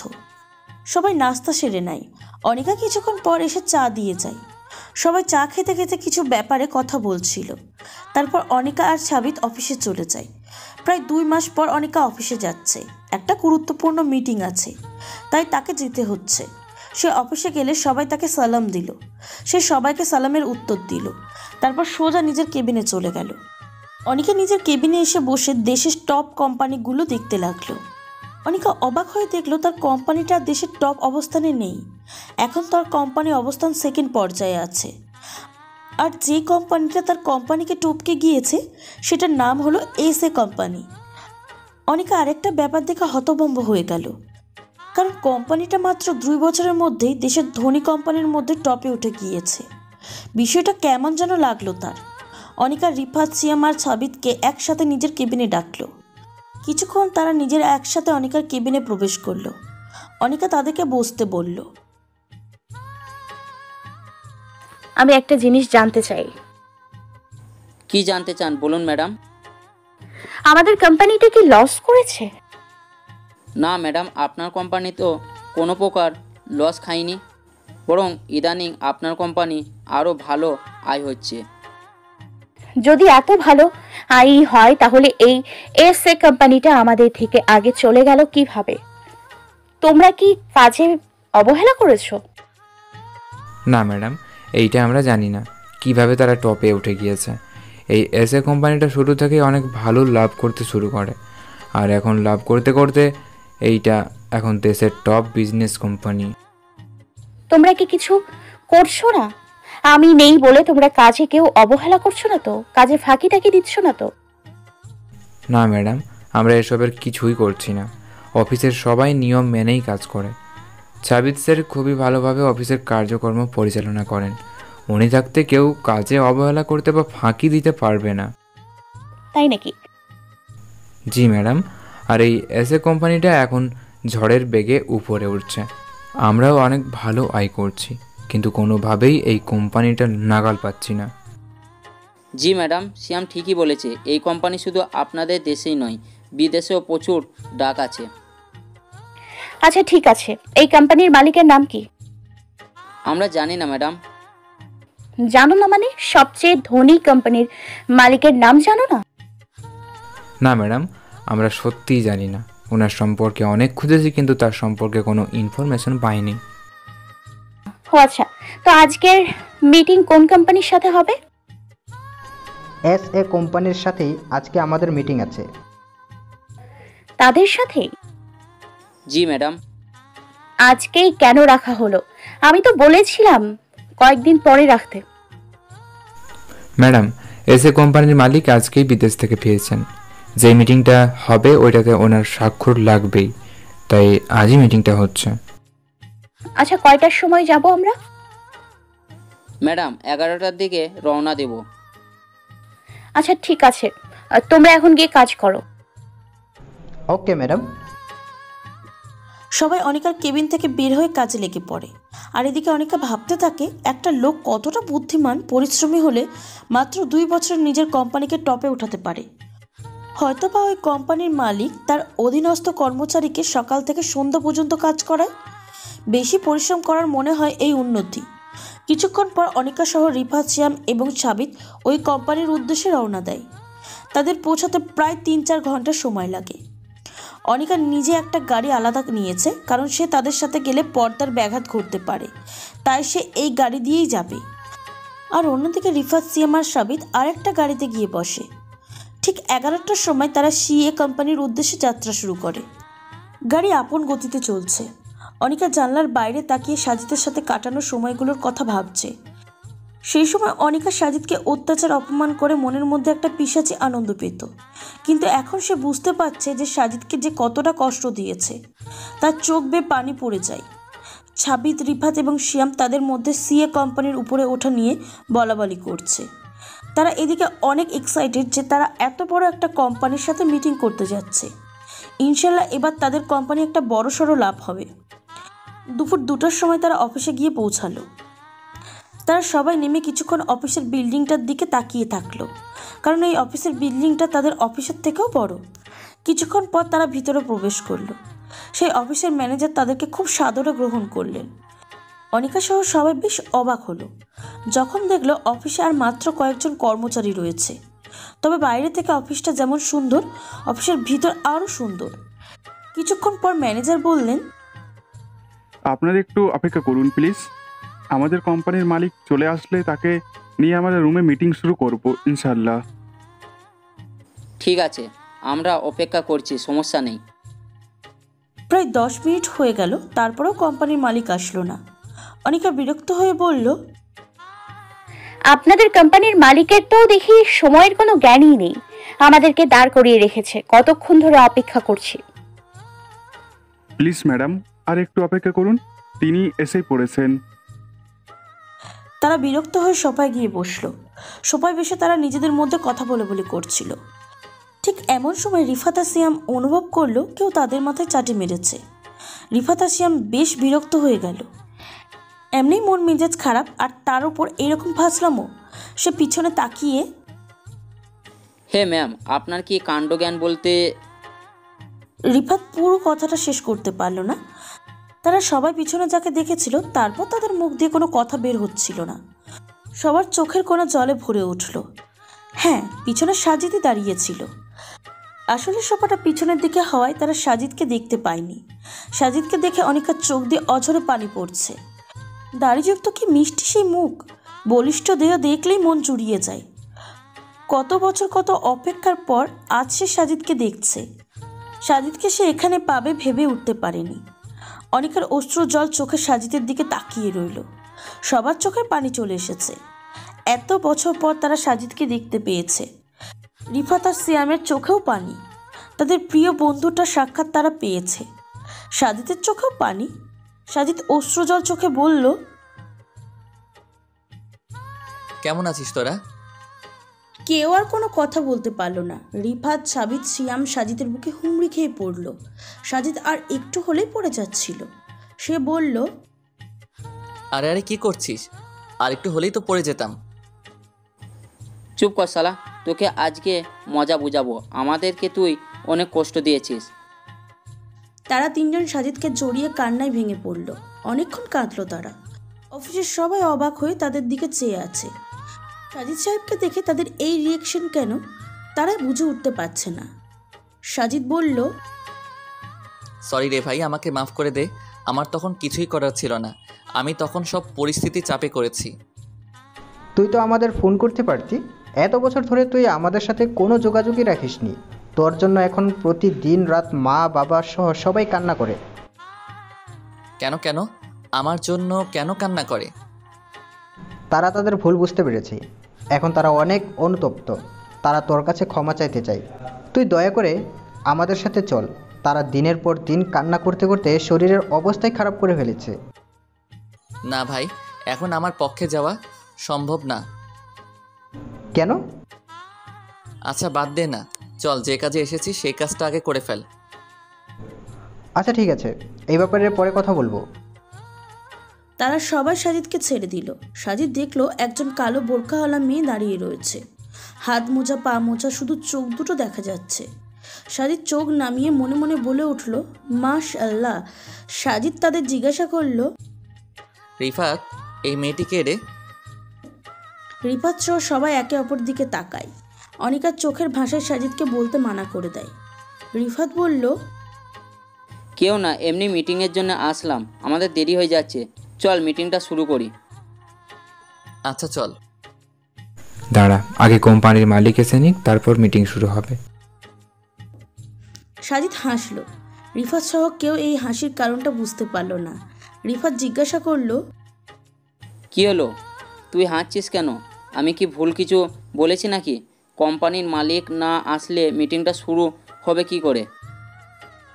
এই কোম্পানির মালিক এখন তোদের সাথে হাসাহাসি করছে। মানে উনি হচ্ছে এই কোম্পানির মালিক, আমাদের প্রিয় সাজিদুল ইসলাম স্যার। প্রচণ্ড অবাক হয়ে বলল, কি রে, তোরা এরকম ভূত দেখার মতো চমকে উঠলি কেন? আমি কি স্বপ্ন দেখছি? না রে ভাই, এটা সত্যি। কিন্তু তুই এত বড় লোক হলি কিভাবে? পরে বলবো, আয় আগে মিটিংটা শেষ করি। সাজিদ বলে মিটিং রুমের দিকে যেতে লাগলো। সবাই অবাক দৃষ্টিতে সাজিদের যাওয়ার দিকে তাকিয়ে আছে। কারোর যেন বিশ্বাস হচ্ছে না এটা সাজিদের কোম্পানি।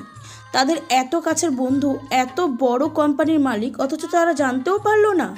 তাদের ভাবনায় ছেদ ধরিয়ে ম্যানেজার বলল, স্যার, আপনার দিকে তাকিয়ে থাকবেন নাকি মিটিং শুরু করবেন? চলুন। স্যার, আপনারা আমার দিকে তাকিয়ে থাকবেন নাকি মিটিং শুরু করবেন? চলুন।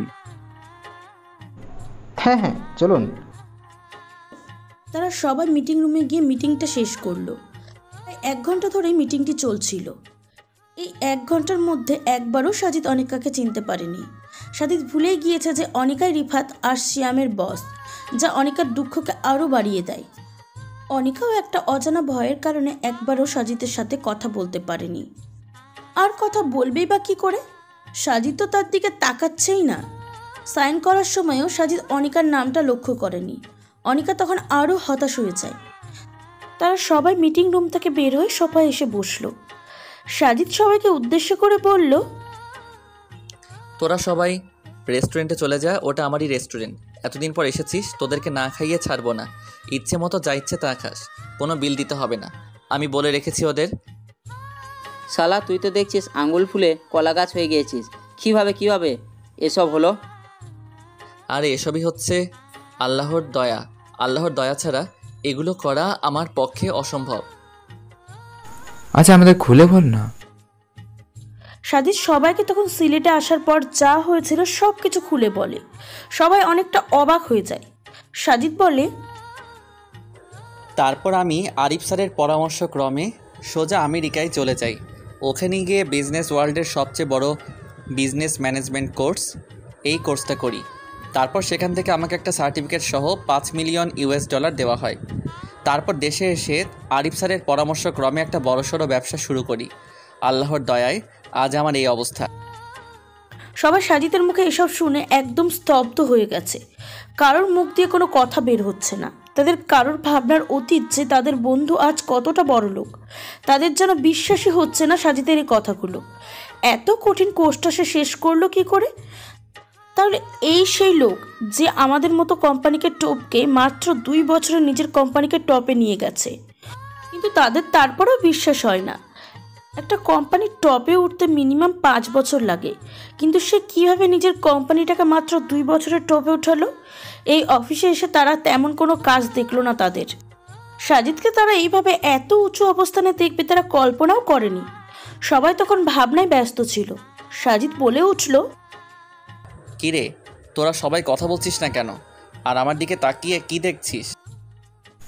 না মানে আমরা বুঝতে পারছি না তুই তোর কোম্পানির উপর কি এমন জাদু করেছিস যে তোর কোম্পানিটা মাত্র 2 বছরের টপে উঠে গিয়েছে। This is the magic of morning and charity. মানে কি বলছিস? আমরা তো কিছুই বুঝতে পারছি না। এটা হচ্ছে সকালকে কাজে লাগানোর ফল। আমার অফিসের নিয়ম হচ্ছে সবাই কাজ করবে সকালে, ঠিক ফজরের পরে। কি, তোর অফিসে সবাই এত সকালে কাজ করে? হ্যাঁ, আমি ইচ্ছে করে এই নিয়মটা রেখেছি।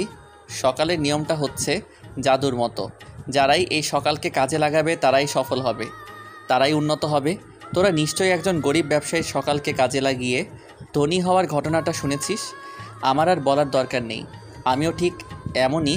আমার অফিসে সবারই কাজ শুরু করায় সকালে ফজরের পর, আর ফজরের পর কাজ করে বলে তাদের সবার কাজই দুপুর 1টার আগে শেষ হয়ে যায়। তাই এই অফিসের ছুটিও হয় 1টা। শুধু তাই নয়, আমার যত হোটেল, রেস্টুরেন্ট, কোম্পানি আছে সব কিছুর কাজ আমি শুরু করি সকালে ফজরের পর। তাই আল্লাহ তাআলা আমার উপর এই দয়া করেছেন। তোর রেস্টুরেন্ট কয়টা রয়েছে? হোটেল, রেস্টুরেন্ট মিলিয়ে প্রায় 10টার মতো হবে। কি 10টা? হ্যাঁ। সবাই বড় বড় চোখ করে সাজিদের দিকে তাকালো। শিয়াম জিজ্ঞাসা করলো, তা তোর অফিস সংখ্যা কয়টা? প্রায় 15টার মতো। তারা আরো অবাক হয়ে যায়। সাজিদ তাদেরকে আজ কি বলছে তাদের বিশ্বাসই হচ্ছে না। সকালকে কাজে লাগানোর ফলে যে এতটা হতে পারে তা তাদের ধারণার অতীত। অনিকাও অবাক হয়ে গেছে। সাজিদের সম্পদের পরিমাণ দেখে নয়, কারণ তার অফিস এবং হোটেল, রেস্টুরেন্টের সংখ্যাও কম নয়। সে অবাক হচ্ছে সাজিদের পরিশ্রমের পরিমাণ ধারণা করে। কী রকম পরিশ্রমটা না সে করেছে, না করলে কি আর এত পরিমাণ সম্পদের মালিক হওয়া যায়? আচ্ছা, তুই কি এমন করেছিস রে ভাই? এত পরিমাণ সম্পদের মালিক কিভাবে হলি? এভাবে বলিস না সাবিত, এটা শুধু আল্লাহরই দয়া। আমি তো বললাম একটা কারণ, আরেকটা কারণ হচ্ছে দান।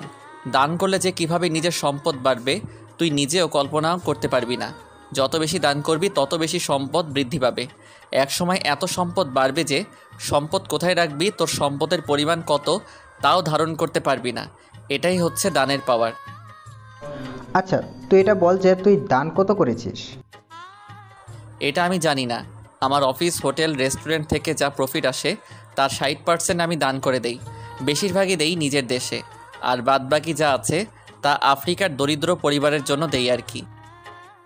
সবাই অবাক হয়ে গেল। তাহলে এই সাফল্যতার কারণ? দানের পাওয়ার সম্পর্কে তারা কিছুটা অবগত হয়েছিল। সাজিদ তখনই একটা প্রশ্ন করলো যা তাদেরকে বিব্রতকর অবস্থায় ফেলে দিল। সাজিদ বলল, আচ্ছা আনিকা কেমন আছে রে? আমার কথা কিছু জিজ্ঞেস করে? অনিকা ছাবিদকে চোখের ভাষায় তাকে বলতে মানা করে দেয়, কিন্তু ছাবিদ বলল, আনিকা ও ভালো নেই, একদমই ভালো নেই। ও মা, কেন? ও নিজের ভুল বুঝতে পেরেছে। ও তোকে হারিয়ে প্রায় পাগল হয়ে গেছে। তোকে প্রতিনিয়ত খুঁজে বেড়ায়, কিন্তু পায় না। সাজিদ মাথা নিচু করে কিছুটা সময় ভাবলো, তারপর তাদের হাসি মুখে বলল, আচ্ছা ভাই, তোরা রেস্টুরেন্টে চলে যা, আমার একটা কাজ আছে, সেগুলো করেই আসবো। সে কি, এতদিন পর আমাদের সাথে দেখা হয়েছে আর তুই এখন কাজের কথা বলছিস? কাজটা কি আমাদের থেকে গুরুত্বপূর্ণ হয়ে গেল?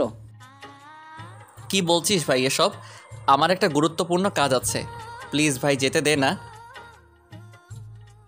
আচ্ছা তোরা থাক, আমি গেলাম, সাবধানে যাস, আমি শীঘ্রই আসছি। সাজিদ সেখান থেকে চলে যাচ্ছিল, এমন সময় সে অনুভব করলো তার হাতটা কেউ টেনে ধরেছে। সাজিদ পিছনে তাকিয়ে দিল, বোরখা আলা মেয়েটি তার হাত ধরে রেখেছে। সাজিদ অনেকটা চমকে উঠে বলল, এই আপনি আমার হাত ধরেছেন কেন? দেখুন, আপনি আমার একজন নন মাহরাম। আপনার ছোঁয়ার জন্য আমাকে আল্লাহর কাছে জবাবদিহি করতে হবে। হাত ছাড়ুন প্লিজ। আমি তোমার নন মারহাম নই, আমি তোমার বউ। সাজিদ কণ্ঠস্বর শুনে চমকে উঠল। সে প্রায় চিৎকার করে বলল, আপনি? হ্যাঁ আমি। কেমন আছো তুমি? হাত ছাড়ুন আমার। অনিকা অবাক হয়ে তাকিয়ে আছে। আপনার সাহস কিভাবে হয় আমার হাত ধরার? আপনি এখানে কেন এসেছেন? ও আমি তো ভুলেই গিয়েছিলাম, আপনার সাথে আমার মিটিং ছিল। যদি আগে জানতাম আপনার সাথে মিটিং হবে তাহলে কখনোই এখানে আসতাম না, আর না আপনার কোম্পানির সাথে মিটিং রাখতাম। প্লিজ সাজিদ, এভাবে বলো না, আমার খুব কষ্ট হয়। আমি রাগের মাথায় ভুল করে ফেলেছিলাম, আমাকে ক্ষমা করে দাও।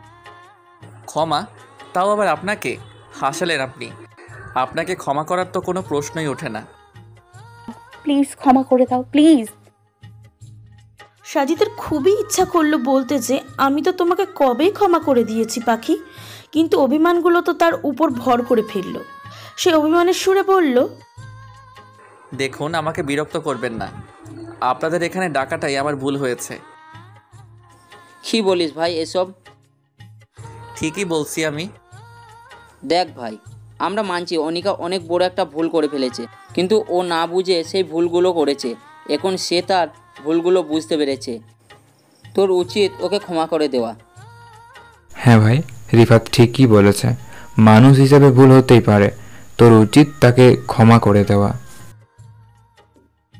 সাজিদ তখন উচ্চস্বরে হেসে উঠল। এটা যে অভিমানী হাসি তা দেখেই বোঝা যায়। রিফাত অবাক হয়ে বলল, কিরে তুই এইভাবে হাঁটছিস কেন? আমরা কি ভুল কিছু বলেছি? অবাক হলাম আর কি। এখানে অবাক হওয়ার কি আছে?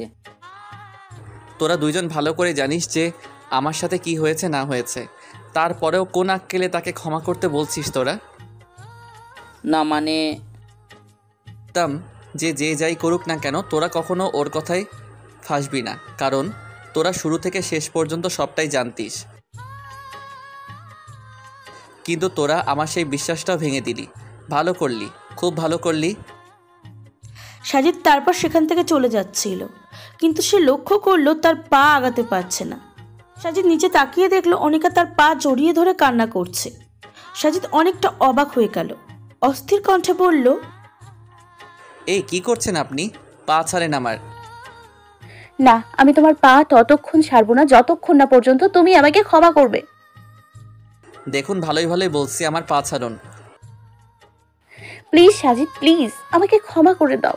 তোমার উপর করা অপরাধগুলো শুধুই চোখে ভেসে ওঠে, নিজেকে অনেকটা অপরাধী মনে হয়। এই অপরাধ বোধ আমাকে শেষ করে দিচ্ছে। দয়া করে তুমি আমাকে ক্ষমা করে দাও।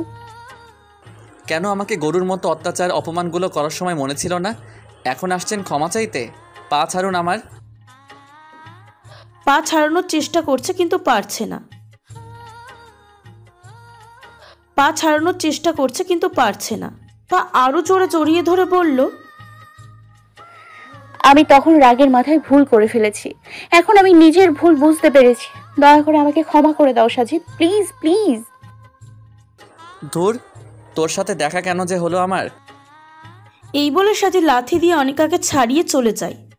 অনিকা সেখানেই পাগলের মতো হাউমাউ করে কাঁদতে থাকে। অনিকার হাউমাউ করে কেঁদে চলেছে। সে কি ভেবেছিল আর কি হলো? অনিকা ভেবেছিল এইভাবে ক্ষমা চাইলে সাজিদ তাকে ক্ষমা করে দেবে, কিন্তু তাকে সাজিদ ক্ষমা করে দেয়নি। তাহলে কি সাজিদ তাকে কখনোই ক্ষমা করবে না? অনিকার ভিতরটা দুমড়ে মুচড়ে যায়। রিফাত, সিয়াম ও সাবিত শুধু আজ অনিকার এই অসহায় রূপ দেখছে। তাকে সাহায্য করার কোনো ইচ্ছা নেই তাদের। কিছুক্ষণ পর সে চোখ মুছে উঠে দাঁড়ায়, তারপর সোজা ম্যানেজারের কাছে চলে যায়। অনিকা গিয়ে ম্যানেজার থেকে সাজিদের বাসার ঠিকানা চায়। ম্যানেজার তাকে প্রথম না বললেও পরে অনিকা জোরাজোরিতে সাজিদের ঠিকানা দিয়ে দেয়। তুমি আমাকে কি করে ক্ষমা করে না থাকবে আমি দেখব। আমি জানি আমি তোমার উপর অনেক অন্যায় করেছি, তাই এসব সাজা আমার প্রাপ্য, কিন্তু আমিও হাল ছাড়বো না। তুমি আমাকে যতই অপমান অবহেলা করো না কেন, আমি কিছুই মনে করব না। তোমার প্রতি অত্যাচারগুলোর কাছে এসব অত্যাচার অপমান কিছুই না। তুমি আমাকে যতই অত্যাচার করো না কেন, আমি তোমার পিছু ছাড়বো না। দিন রাত তোমার কাছে ক্ষমা চাইতে থাকবো। তুমি আমাকে কিভাবে ক্ষমা না করে থাকবে আমিও দেখবো। কথাগুলো ভাবতে ভাবতে অনিকা গাড়িতে গিয়ে উঠে বসে, তারপর ড্রাইভারকে চালাতে বলে। পিছন থেকে রিফাত, সিয়াম ও সাবিত তাকে অনেক ডাকে, কিন্তু অনিকা তাদের কথা না শুনে সোজা বাসায় চলে আসে। সারাটা রাস্তা সে কাঁদতে কাঁদতে এসেছে, তার চোখের পানি যেন আজ বাঁধ মানছে না। বাসায় এসে সাজিদের আম্মুকে জড়িয়ে ধরে হাউমাউ করে কাঁদতে থাকে। সাজিদের আব্বু আম্মু সহ সবাই অবাক হয়ে যায়। নাদিয়া জিজ্ঞাসা করে, কি হলো ভাবি, তুমি এভাবে পাগলের মতো কাঁদছো কেন? অনিকা কেঁদেই চলেছে। কি হয়েছে মা, আমাকে বলো, এভাবে কান্না করছো কেন? আমি কান্নার জন্য কথাও বলতে পারছে না। কি হয়েছে, তুমি কি? আমি সাজিদের দেখা পেয়েছি মা। কি সত্যি? হ্যাঁ, সাজিদ এখন কোনো সাধারণ মানুষ নয় মা, ও এখন দেশের সেরা সফল ব্যবসায়ী। আমি ওর কোম্পানির সাথে মিটিংয়ে গিয়েছিলাম, তারপরে সেখানে তার দেখা পাই। তারপর? তার চোখেও পানি। তারপর সাজিদের সাথে আমি মিটিংটা করি, কিন্তু সাজিদ আমায় চিনতে পারে না। শেষে সে বের হয়ে যাওয়ার সময় তার হাত চেপে ধরে নিজের কথা বলি। সে আমার কণ্ঠ শুনে চমকে ওঠে। তারপর তার কাছে ক্ষমা চাই, কিন্তু সে আমাকে ক্ষমা করে না। শেষে তার পা জড়িয়ে ধরে কেঁদে কেঁদে ক্ষমা চাই, কিন্তু ও আমাকে ক্ষমা না করে আমাকে ফেলে রেখে চলে যায়। তুমি তার বাসার ঠিকানা জানো? জি বাবা, আমি তার বাসার ঠিকানা নিয়ে এসেছি। এই জায়গায় থাকে ও। আলহামদুলিল্লাহ, শেষে আমার ছেলের সাথে দেখা পেলাম। এখনো তো দেখা পাওনি? না, মানে আমি বলতে চেয়েছি যে ঠিকানা পেয়েছি, তাই এবার নিশ্চয়ই দেখা করতে পারবো ইনশাল্লাহ। আজ তো সন্ধ্যা হয়ে গেছে, আমরা না হয় কাল রওনা দেব তাকে নিয়ে আসার জন্য। কিন্তু আমাদের সাথে থাকতে কি রাজি হবে? কেঁদো না তুমি, ও নিশ্চয়ই রাজি হবে। ও আমার কথার উপরে কখনো কথা বলেনি, আমি যা আদেশ করেছি তাই করেছে। এবারও এটার ব্যতিক্রম হবে না ইনশাল্লাহ। তাই যেন হয় বাবা। তারা কোনো মতে রাতটা পার করে। সবার ভিতরে খুশির বন্যা বয়ে গেল। অনেক অপেক্ষার পর তারা সাজিদকে খুঁজে পেয়েছে। তারা যে সাজিদের খোঁজ পাবে তা ভাবতেও পারেনি। প্রায় 5 বছর পর সবাই আজ সাজিদের সাথে দেখা করতে যাবে। সবার ভিতরে খুশির জোয়ার বয়ে গেল। আর এদিকে সাজিদ নিজের মনে অনেকটা দুঃখ পেয়েছে। অনিকাকে আবার ফিরে পাওয়ার জন্য নয়, অনিকাকে কষ্ট দেওয়ার জন্য, তাকে এভাবে ফেলে আসার জন্য। তাকে ওভাবে ফেলে আসতে তার অনেক কষ্ট হয়েছিল। কত করে ক্ষমা চাইল সে, কিন্তু সাজিদ তাকে ক্ষমা করতে পারল না। কিভাবে করবে? অনিকাকে দেখলেই তো তার প্রতি করা অত্যাচারগুলো চোখের সামনে ভেসে ওঠে। তখন তার রাগ উঠে যায়। কিন্তু সাজিদের একটা জিনিস ভালো লেগেছে, যে অনিকা পরিপূর্ণ পর্দা করে এসেছে। কি সুন্দর লাগছিল তাকে, একদম পরীর মতো লাগছিল। সাজিদের আবারও অনিকার মায়াভরা মুখটা তার মনের ভিতরে ভেসে ওঠে। কিন্তু সমস্যা একটা হয়ে গেছে, নিশ্চয়ই অনিকা তার বাসার ঠিকানা নিয়ে গেছে। এখন যদি তার আব্বু আম্মু এসে তাকে বাসায় নিয়ে যাওয়ার জন্য জোরাজোরি করে, সাজিদ এসব ভাবতে ভাবতে ঘুমিয়ে যায়। পরের দিন সকাল 9টার সময় নিজের অফিসে যাওয়ার জন্য তৈরি হচ্ছিল। সারা রাত তার মনের ভিতর বিষয়গুলো ঘুরপাক খাচ্ছিল। সাজিদকে যদি তার মা বাবা এসে নিজের বাসায় নিয়ে যেতে চায়, তাহলে সে কি যাবে? সাজিদ আর ভাবতে পারছে না। সে অফিসে বের হওয়ার সময় দরজা খুলতে যাবে, এমন সময় কলিং বেল বেজে ওঠে। সাজিদ গিয়ে দরজা খুলে অবাক হয়ে যায়, কারণ সামনে অনিকা, সাজিদের আব্বু আম্মু, অনিকার আব্বু আম্মু সহ বাসার সবাই বাইরে দাঁড়িয়ে রয়েছে। সাজিদের আব্বু বলল, কেমন আছিস বাবা? আপনারা এখানে কেন এসেছেন? একজন চরিত্রহীনের বাসায় আসতে কি আপনাদের রুচিতে বাঁধল না? এসব কি বলছিস? ঠিকই বলছি, একজন চরিত্রহীন কখনো কারো আপনজন হতে পারে না। তাহলে এখানে আবার কেন এসেছেন? ভাইয়া, এসব কি বলছিস তুই? ভাইয়া? কে ভাইয়া? আমাকে ভাইয়া বলছেন কেন আপনি? কি বলছিস তুই? আমি জানি ভাইয়া, তুই আমাদের উপর রাগ করে আছিস, কিন্তু বিশ্বাস কর আমি তখন এমন পরিস্থিতির শিকার ছিলাম যে সত্য আর মিথ্যে বুঝতে পারিনি। আমাকে ক্ষমা করে দে ভাইয়া। ক্ষমা কেন করে দেব? একজন কুলাঙ্গার ছোট লোক চরিত্রহীনের কাছে আপনি কেন ক্ষমা চাচ্ছেন? প্লিজ ভাইয়া এভাবে বলিস না। আমি জানি আমার কথায় তুই অনেক কষ্ট পেয়েছিলি, কিন্তু আমি ভাবির মুখে কান্না মাখা কণ্ঠে ওইসব কথা সব কিছু সত্যি ভেবেছিলাম, যার কারণে তোকে এতটা কষ্ট দিয়েছি। আমাকে ক্ষমা করে দে ভাইয়া। হ্যাঁ ভাইয়া, আমরা তখন এত মানুষের কটু কথা শুনে অনেক কষ্ট পেয়েছিলাম, তাই আর সহ্য করতে না পেয়ে তোকে ওসব কথা বলেছিলাম। প্লিজ ভাইয়া, এবারের মতো ক্ষমা করে দে। সাজিদ, আমি জানি তুই আমার কথাগুলোর ওপর রেগে আছিস, তো রাগ করাটা স্বাভাবিক, কিন্তু বিশ্বাস কর আমি তোকে ওইসব কথা বলতে চাইনি। আমি মনে করেছিলাম তুই আসলে আনিকাকে মেরেছিলি এবং তার সম্পত্তি পাওয়ার জন্য বিয়ে করেছিলি। যে তার নিজের সন্তানের কথা বিশ্বাস করে না, তার কথা আমি কেন বিশ্বাস করব? আমি আপনাদের ওই দিন কত করে বলেছিলাম যে আমি ম্যাডামের গায়ে হাতই তুলিনি, তারপরেও কেউই আমার কথাই বিশ্বাস করেনি। সাজিদ, নিজের বাবা বোনের সাথে কেউ এইভাবে পরের মতো কথা বলে? কার বাবা কার বোন? আমার তো কোনো বাবা বোন নেই।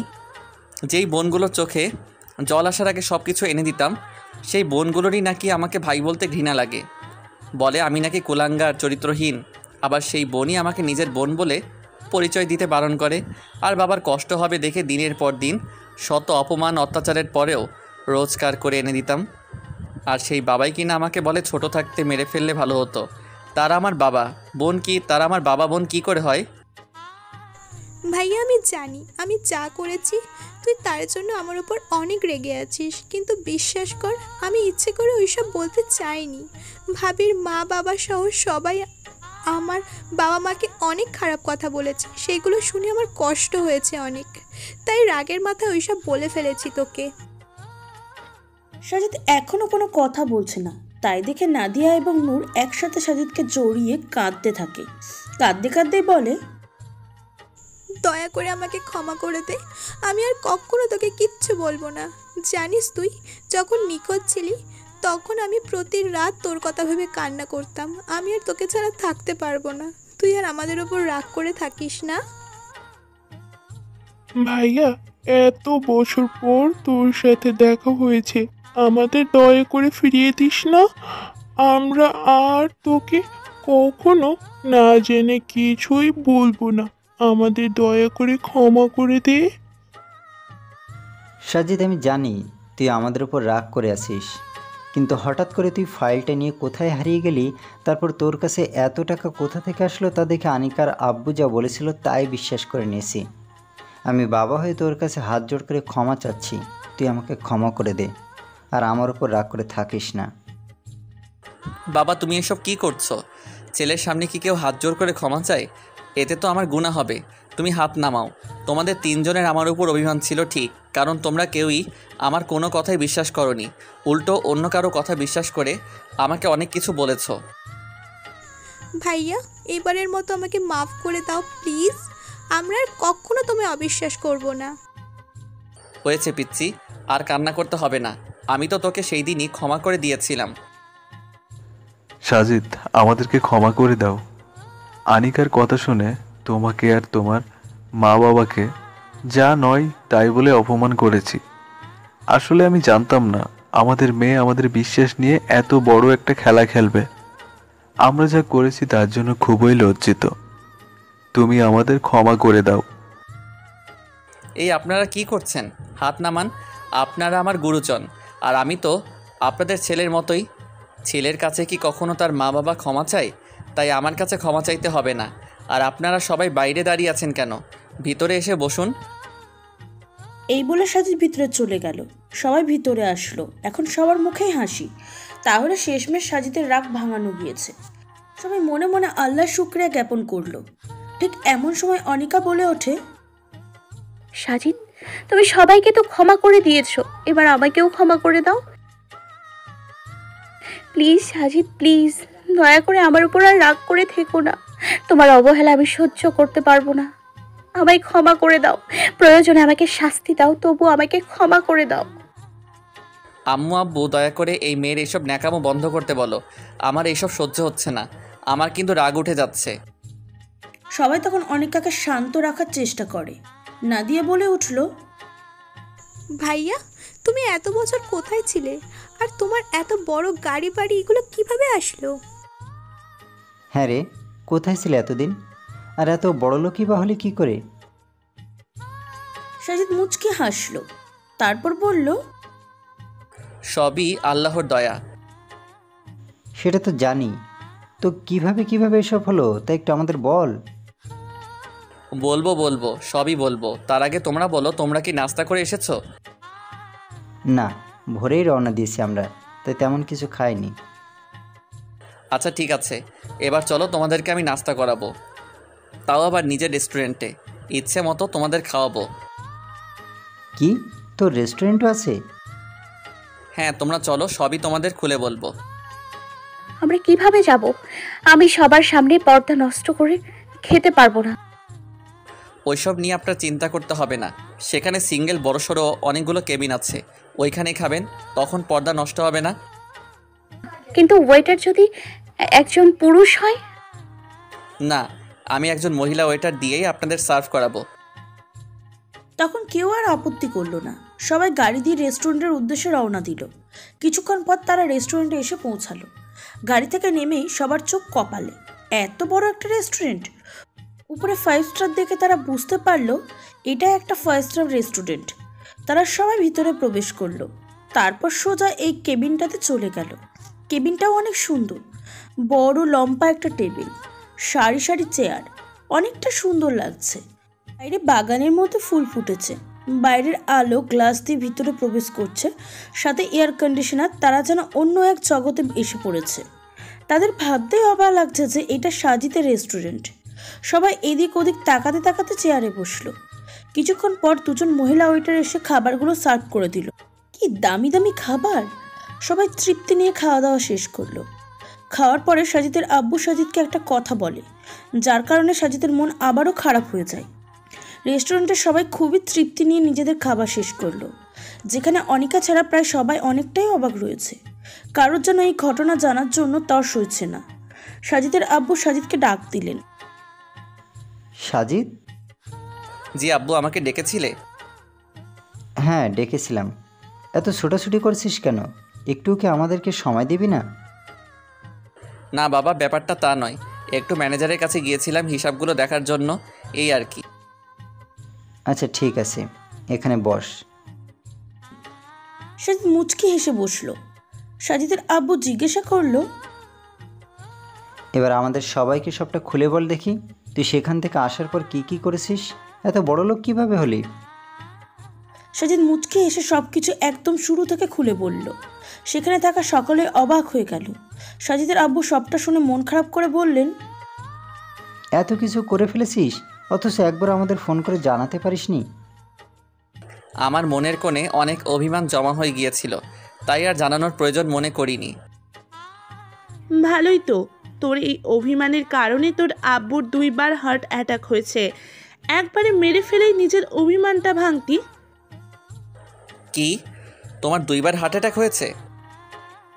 সাজিদের আব্বু মাথা নাড়ে, তার ভিতরটা দুমড়ে মুচড়ে যায়, চোখের করে পানি জমা হতে থাকে। সাজিদ বুঝতে পেরেছে যে তার কতটা কষ্ট পেয়েছে, বিশেষ করে তার আব্বু। সে সিদ্ধান্ত নিল আর কখনো তার আব্বু আম্মুকে কষ্ট দিবে না। সাজিদ অশ্রু সজল চোখে তার মা বাবার হাত দুটি ধরল, তারপর চুমু দিয়ে বলল, আব্বু আম্মু, আমাকে ক্ষমা করে দাও, আমার এভাবে তোমাদের ছেড়ে যাওয়াটা উচিত হয়নি, কিন্তু কি করব, পাহাড় সমান অভিমান জমা হয়ে গিয়েছিল। যখন দেখলাম আমার একটা কথা বিশ্বাস না করে তোমরা আরেকজন মিথ্যাবাদীর কথায় বিশ্বাস করে আমাকে দূরে ঠেলে দিয়েছো। একটা কথাও তোমরা আমার সাথে বলনি, জানো আপনজনের থেকে পাওয়া কষ্টগুলো আরও তীব্রতর হয়, তাই সেখানের কষ্ট সহ্য না করতে পেরে চলে গিয়েছিলাম। আমি ভুল করেছি, আমাকে ক্ষমা করে দাও। ধুর বোকা, এখানে তুই ক্ষমা চাচ্ছিস কেন? ক্ষমা তো আমার চাওয়ার কথা। আমি তোর মতো একটা ছেলের কথা অবিশ্বাস করেছিলাম, শুধুমাত্র একটা মিথ্যের ওপর বিশ্বাস করে। না, বাবা, তোমার তো কোনো দোষ ছিল না, তাই তোমাকে কষ্ট দেওয়াটা আমার উচিত হয়নি। প্লিজ আমাকে মাফ করে দাও। তোকে এখন আমাদের সাথে আমাদের বাড়িতে যেতে হবে এবং এখন থেকে সেখানে আমাদের সাথে থাকতে হবে। না আব্বু, এখন এটা করা আমার পক্ষে সম্ভব নয়। সে কি, নিজের পরিবারের সাথে তুমি থাকতে চাও না? এটা কোনো কথা বললে তুমি? না মা, আসলে তা বলতে চাইনি। আমি যদি ওইখানেই চলে যাই তাহলে আমার ব্যবসা আমি সামলাবো কিভাবে? আমি জানি না ভাইয়া, তোকে ছাড়া আমি থাকতে পারবো না। তোকে যেভাবেই হোক আমাদের সাথেই যেতে হবে, না হলে আমিও এখান থেকে যাব না। নাদিয়া বোন আমার, পাগলামি করিস না, একটু বোঝার চেষ্টা কর। না, এখনই যেতে হবে তোমায়। হ্যাঁ, তোমাকে ছাড়া আমরা এখান থেকে আর যাব না। তোমাকে নিয়েই ঘরে ফিরবো। তোরা কি শুরু করলি বলতো? বাবা, আমি একটা কথা বলবো তোমায়। হ্যাঁ হ্যাঁ বলুন। আপনি আবার অনুমতি নিচ্ছেন কেন? বলতে চাইছি যে তোমার এই কোম্পানি তো অনেক বড় একটা কোম্পানি, তাই না? হ্যাঁ, সবাই তো তাই বলে। তোমার কোম্পানির নিশ্চয়ই সব সেক্টর আছে। হ্যাঁ, দেশের প্রায় 10টা জেলায় 13টা সাব সেক্টর আছে, কিন্তু মেইন কোম্পানি অফিসটা বর্তমানে এইখানেই অবস্থিত। তোমার কি ঢাকায় কোনো সাব সেক্টর আছে? হ্যাঁ আছে তো। তাহলে আর নিজের বাড়িতে যেতে অসুবিধা কোথায়? তোমার বাসার কাছাকাছি কোথাও একটা সাব সেক্টরকে মেন সেক্টর বানিয়ে নাও, তারপর সেখান থেকেই নিজের পুরো অফিসটাই চালাতে পারবে। হ্যাঁ, তা অবশ্য করা যায়। আচ্ছা, আমি ভেবে দেখছি। তাহলে আর যেহেতু কোনো সমস্যা নেই, তো চল আমাদের বাসায়। না আম্মু, এখন নয়। না, এখনই যেতে হবে তোমায়। আরে পাগলি, পুরোটা তো শোন। তোমরা আজ বাসায় চলে যাও। আমি আজকের মধ্যে সব ফাইল রেডি করে কাল বাসায় যাব। এবার খুশি? নাদিয়া ও নূর খুশিতে লাফ দিয়ে ওঠে। সেখানে থাকা সবাই খুশি হয়। সাজিদ তাদের খুশি দেখে খুশি হয়। সাজিদের চোখ হঠাৎ অনিকার দিকে চলে যায়। মায়াবী চোখগুলো তার দিকে এক দৃষ্টিতে তাকিয়ে রয়েছে। সাজিদ কিছুক্ষণ তাকিয়ে চোখ নামিয়ে নেয়। তারা সেই দিন অনেক ঘোরাঘুরি করে নিজের বাসায় ফিরে যায়। আর সাজিদ প্রপার্টির সব ফাইল রেডি করে ঢাকায় অফিসটাকে তার মেন অফিস হিসেবে ঘোষণা করে দেয়। সিলেটের অফিসের কর্মচারীরা তাকে অনেক সম্মানের সাথে বিদায় জানায়। সাজিদ পরের দিন সকাল সকাল নিজের বাসায় চলে যায়। সে বাড়িটার দিকে তাকিয়ে একটু অবাক হয়, কারণ বাড়িটা এখন অনেকটাই বড় এবং 2 তলা। সামনে একটা বড় মাঠও রয়েছে। অনেক সুন্দর লাগছে বাড়িটাকে। সে গিয়ে বাড়ির ভিতরে প্রবেশ করে। এসেছে দেখে বাড়ির সবাই যেন খুশিতে আত্মহারা হয়ে গেছে। নাদিয়া নূর তো তাকে জড়িয়ে ধরে কেঁদেই ফেলে। তার বাবা মা অনেকাও খুশিতে কেঁদে ফেলে। সেই দিনের দিনটা তাদের খুব আনন্দের সাথে কাটে। রাত্রিবেলায় খাবার খেয়ে সাথে নিজের রুমে শুতে যায়। রুমটা অনেক সুন্দর করে গোছানো। একদিকে বড় একটা খাট, আর এক পাশে সোফা, বুক সেলফ, টেবিল। সাজিদের অনেক পছন্দ হয়। সে ক্লান্তময় শরীরটা নিয়ে বিছানায় শুয়ে পড়ে। সে শুয়ে ল্যাপটপ চালাচ্ছিল। এমন সময় অনিকা ঘরে প্রবেশ করে। সাজিদ অনিকাকে দেখে অনেকটা রেগে যায়। চিৎকার করে বলে, কি হলো? তুই এখানে এসেছিস কেন? আমি আমার স্বামীর সাথে একসাথে থাকতে এসেছি। এই খবরদার, তুই আমাকে স্বামী বলে ডাকবি না। আর তোর সাথে আমি একসাথে রাত কাটাবো, তুই এটা ভাবলি কি করে? সাজিদ, আমি জানি তুমি আমার উপর অনেকটা রেগে আছো, কারণ আমি যে অনেক বড় একটা ভুল করে ফেলেছি। প্লিজ তুমি আমাকে ক্ষমা করে দাও। আমি কথা দিচ্ছি কখনো তোমার সাথে খারাপ ব্যবহার করব না। হা হা হা, ক্ষমা? তাও আবার তোকে? কখনোই তোকে আমি ক্ষমা করব না। দিনের পর দিন তুই আমার উপর অত্যাচার করেছিস, অপমান করেছিস, আমাকে নিজের পরিবার থেকে দূরে সরিয়ে দিয়েছিস। এত কিছুর পরে ভাবছিস তোকে আমি ক্ষমা করে দেব? কখনোই নয়। অনিকা তখন সাজিদের পায়ে পড়ে যায়। হাউমাউ করে কাঁদতে কাঁদতে বলল, প্লিজ সাজিদ, দয়া করে আমাকে তুমি ক্ষমা করে দাও। আমি রাগের মাথায় ওই সব বলে ফেলেছিলাম, কিন্তু এখন বুঝতে পারছি যে আমি কত বড় অপরাধ করেছি। প্লিজ তুমি আমাকে ক্ষমা করে দাও। সাজিদ পা দিয়ে ধাক্কা মেরে তাকে সরিয়ে দেয়। তারপর বলে, দেখ, এইরকম ন্যাকামি আমার সাথে আর কখনো করার চেষ্টা করবি না, তাহলে কিন্তু ভালো হবে না। প্লিজ এভাবে অবহেলা করো না আমায়। আমি তোমার অবহেলাগুলো সহ্য করতে পারবো না। আমি তো মানুষ, একটা ভুল না হয় করেছি, তাই বলে কি তুমি আমায় ক্ষমা করবে না? দেখ, আমার অনেক ঘুম পেয়েছে। তোর সব প্যাচাল আমার ভালো লাগছে না। আমাকে দয়া করে ঘুমাতে দে। সাজিদ তখন বিছানা ছেড়ে সোফার দিকে যেতে থাকে। তখন অনিকা বলে ওঠে, তুমি এদিকে কোথায় যাচ্ছ? তুমি বিছানাতেই শো, আমি না হয় সোফায় শুব। আমি হলাম একটা ছোট লোক, তোর সাথে শোয়ার যোগ্যতা আমার হয় নাই, তাই সোফায় শুতে যাচ্ছি। আর আমার সাথে কোনো প্রকার কথা বলার চেষ্টা করবি না, না হলে কিন্তু খারাপ হয়ে যাবে। এই বলে সাজিদ সোফায় গিয়ে শুয়ে পড়ে। মাঝরাতে কান্নার আওয়াজে তার ঘুম ভেঙে যায়। সে তাকিয়ে দেখলো অনিকা তার পা বুকের সাথে জড়িয়ে ধরে অঝরে কাঁদছে আর বলছে, সাজিদ, তুমি আমাকে একবার ক্ষমা করে দিয়ে বুকে টেনে নাও। আমি না হয় তখন ভুল করেছিলাম, ভালোবাসা কি বুঝিনি, অহংকারী ছিলাম, তাই তোমাকে কষ্ট দিয়েছি। এখন সেই দুঃখগুলো ভালোবাসা দিয়ে ভোলানোর একটা সুযোগ করে দাও আমাকে। তুমি তো জানো সাজিদ, ভালোবাসার মানুষ থেকে পাওয়ার কষ্টটা বুকে এসে কতটা আঘাত করে। আমি পারছি না তোমার এই অবহেলাগুলো সহ্য করতে। তাকিয়ে দেখো, আমি আর আগের মতো নেই, আমি ভালো হয়ে গেছি। তুমি আমাকে একটা সুযোগ দাও তোমার মনের রানী হতে। আমি দেখাবো তোমার মনের রানী হয়ে। শুধু তুমি আমাকে একটা বার ক্ষমা করে দাও। সাজিদ না শোনার ভান করে চুপচাপ শুয়ে ঘুমানোর চেষ্টা করলো। কিছুক্ষণের মধ্যে সে ঘুমের জগতে তলিয়ে গেল। সকালে জমায়েতের সঙ্গে নামাজ পড়ে কিছুক্ষণ হাঁটাহাঁটি করে সে বাসায় আসলো। বাসায় এসে সাজিদ অবাক হয়ে গেল, কারণ অনিকা তখন কোরআন তেলাওয়াত করছিল। কি সুন্দর সেই সুর! এত সুন্দর সুর সে শিখল কি করে? সাজিদ চেয়ারে বসে মনোযোগ দিয়ে তৃপ্তি নিয়ে অনিকার কোরআন তেলাওয়াত শুনতে লাগলো। এত সুন্দর সুর শুনে তার চোখে পানি বের হয়ে গেল। কিছুক্ষণ পর সে খেয়াল করলো অনিকা কোরআন মাজিদ নিয়ে বসে রয়েছে। সাজিদ গিয়ে বলল, কোরআন মাজিদটা আমাকে দাও। অনিকা একটু অবাক চোখে সাজিদের দিকে তাকালো, তারপর কোরআন মাজিদটা তাকে দিল। সাজিদ কোরআন মাজিদটা নিয়ে তেলাওয়াত করতে লাগলো। সে কি টান, সে কি সুর! ভিতরের সমস্ত আবেগ উজাড় করে দিয়ে সাজিদ তেলাওয়াত করতে লাগলো। এই যেন আরেক আব্দুল্লাহ আলীর আল কোরআনি। প্রায় 20 মিনিট তেলাওয়াত করার পর সাজিদ কোরআনটা বন্ধ করলো। তারপর তাকিয়ে দেখলো অনিকা অঝোর ধারায় কাঁদছে। তারপর দরজা দিয়ে তাকিয়ে দেখলো বাড়ির প্রায় সবাই সেখানে দাঁড়িয়ে রয়েছে, সবার চোখেই পানি। সাজিদ জিজ্ঞাসা করলো, কি হলো, তোমরা এভাবে কাঁদছো কেন? তুমি এত সুন্দর তেলাওয়াত কোথা থেকে শিখেছো? আমি তো চোখের পানি ধরেই রাখতে পারিনি। আমি এখান থেকে যাওয়ার পর সব সময় কোরআন তেলাওয়াত করতাম এবং শুনতাম। শুনতে শুনতে আমি আল্লাহর রহমতে এইভাবে তিলাওয়াত করতে পারি। এটা আমাকে আমার রবি শিখিয়ে দিয়েছে। এখানে সবার তিলাওয়াতই সুন্দর, কিন্তু তার মধ্যে আনিকার তিলাওয়াতই সবচেয়ে বেশি ভালো লাগতো। কিন্তু তুই আজকে যা শোনালি না, তাতে তো আমার বুকটা একদম প্রশান্তিতে ভরে গিয়েছে। সাজিদ মুচকি হাসলো। সাজিদের আব্বু বলল, আজকে থেকে তোরা দুজন সবসময় আমার সামনেই তিলাওয়াত করবি, ঠিক আছে? আচ্ছা ঠিক আছে। ঠিক আছে। সবাই কাজে ব্যস্ত হয়ে পড়ে, অনিকাও ব্যস্ত হয়ে পড়ে, কিন্তু তার মাথায় শুধু সাজিদের তেলাওয়াতটাই বাজছে। কি মায়াবী সে সুর! তার মনের ভিতরে একটা অদ্ভুত ভালো লাগা কাজ করা শুরু করে দেয়। সাজিদ কিছুক্ষণ পর অফিসে চলে যায়। সেখানে গিয়ে ঠিক মতন কাজ করে দুপুরের সময় বাসায় চলে আসে। বাসায় এসে সে অবাক হয়ে যায়। সাজিদ ফ্রেশ হয়ে বের হওয়ার পর তার নামে একটি চিঠি আসে।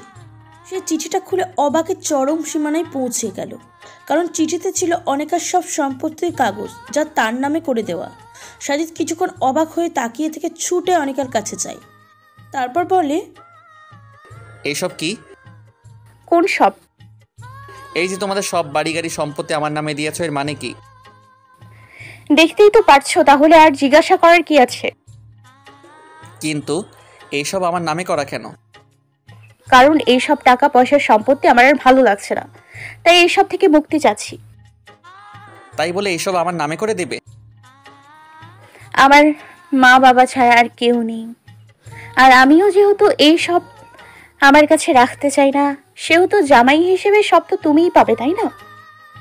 না না, আমি এসব রাখতে পারবো না। এটাই এখন তোমার সম্পত্তি, তুমি কি করবে না করবে সেটা তোমার ব্যাপার, আমাকে বলছো কেন? তুমি কি পাগল হয়ে গেছো? কি পাবে এসব করে? আমি কি পাবো না পাবো জানি না, তবে এইসব আমার আর ভালো লাগছে না, তাই এইসব থেকে মুক্তি নিয়েছি। ও বুঝেছি, তুমি নিশ্চয়ই আমার থেকে বউয়ের অধিকার নেওয়ার জন্যই এসব আমাকে দিয়েছো। লাগবে না, তোমার বউয়ের অধিকার আমার লাগবে না। সাজিদ অবাক হয়ে তাকিয়ে আছে। এখন যেভাবে পায়ের নিচে একটু স্থান দিয়েছো তেমনই দাও, আমার আর কিচ্ছু লাগবে না। এই বলে অনিকা চলে গেল। অনিকার এই কথাগুলো সাজিদ সহজে হজম করতে পারল না। সে ভাবছিল এমন সময় তার একটি ফোন আসে। ফোনে বলা হয় অনিকাদের অফিসে কালকে একটি জরুরি মিটিং আছে, যেহেতু এখন সাজিদ কোম্পানির মালিক তাই তাকে সেখানে উপস্থিত থাকতে হবে। সাজিদের কেন যেন মাথায় রাগ উঠেছে। অনিকার কাছে গিয়ে সে রাগান্বিত কণ্ঠে বলে, তুই কি আমাকে লোভী ভেবেছিস নাকি? কেন? তাহলে এসব কি শুরু করেছিস? সব সম্পত্তি আমাকে দিয়ে দিয়েছিস, সব অফিস আমার নামে করে দিয়েছিস, কি এইসব?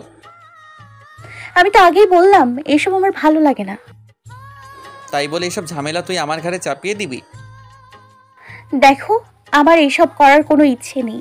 তোমার ইচ্ছে হলে এসব তোমার কাছে রাখতে পারো, না হলে কোনো সংস্থাকে দান করে দিতে পারো, কিন্তু আমাকে আর এইসব ব্যাপারে প্রশ্ন করো না। এগুলোর জন্য আমার পর্দারও সমস্যা হয়, পরিপূর্ণভাবে পর্দা করতে পারি না, অনেকটা বিব্রত ফিল হয়, তাই এইসব থেকে মুক্তি নিয়ে নিলাম। তোমারও যদি ভালো না লাগে তাহলে অন্য জায়গায় দান করে দিও।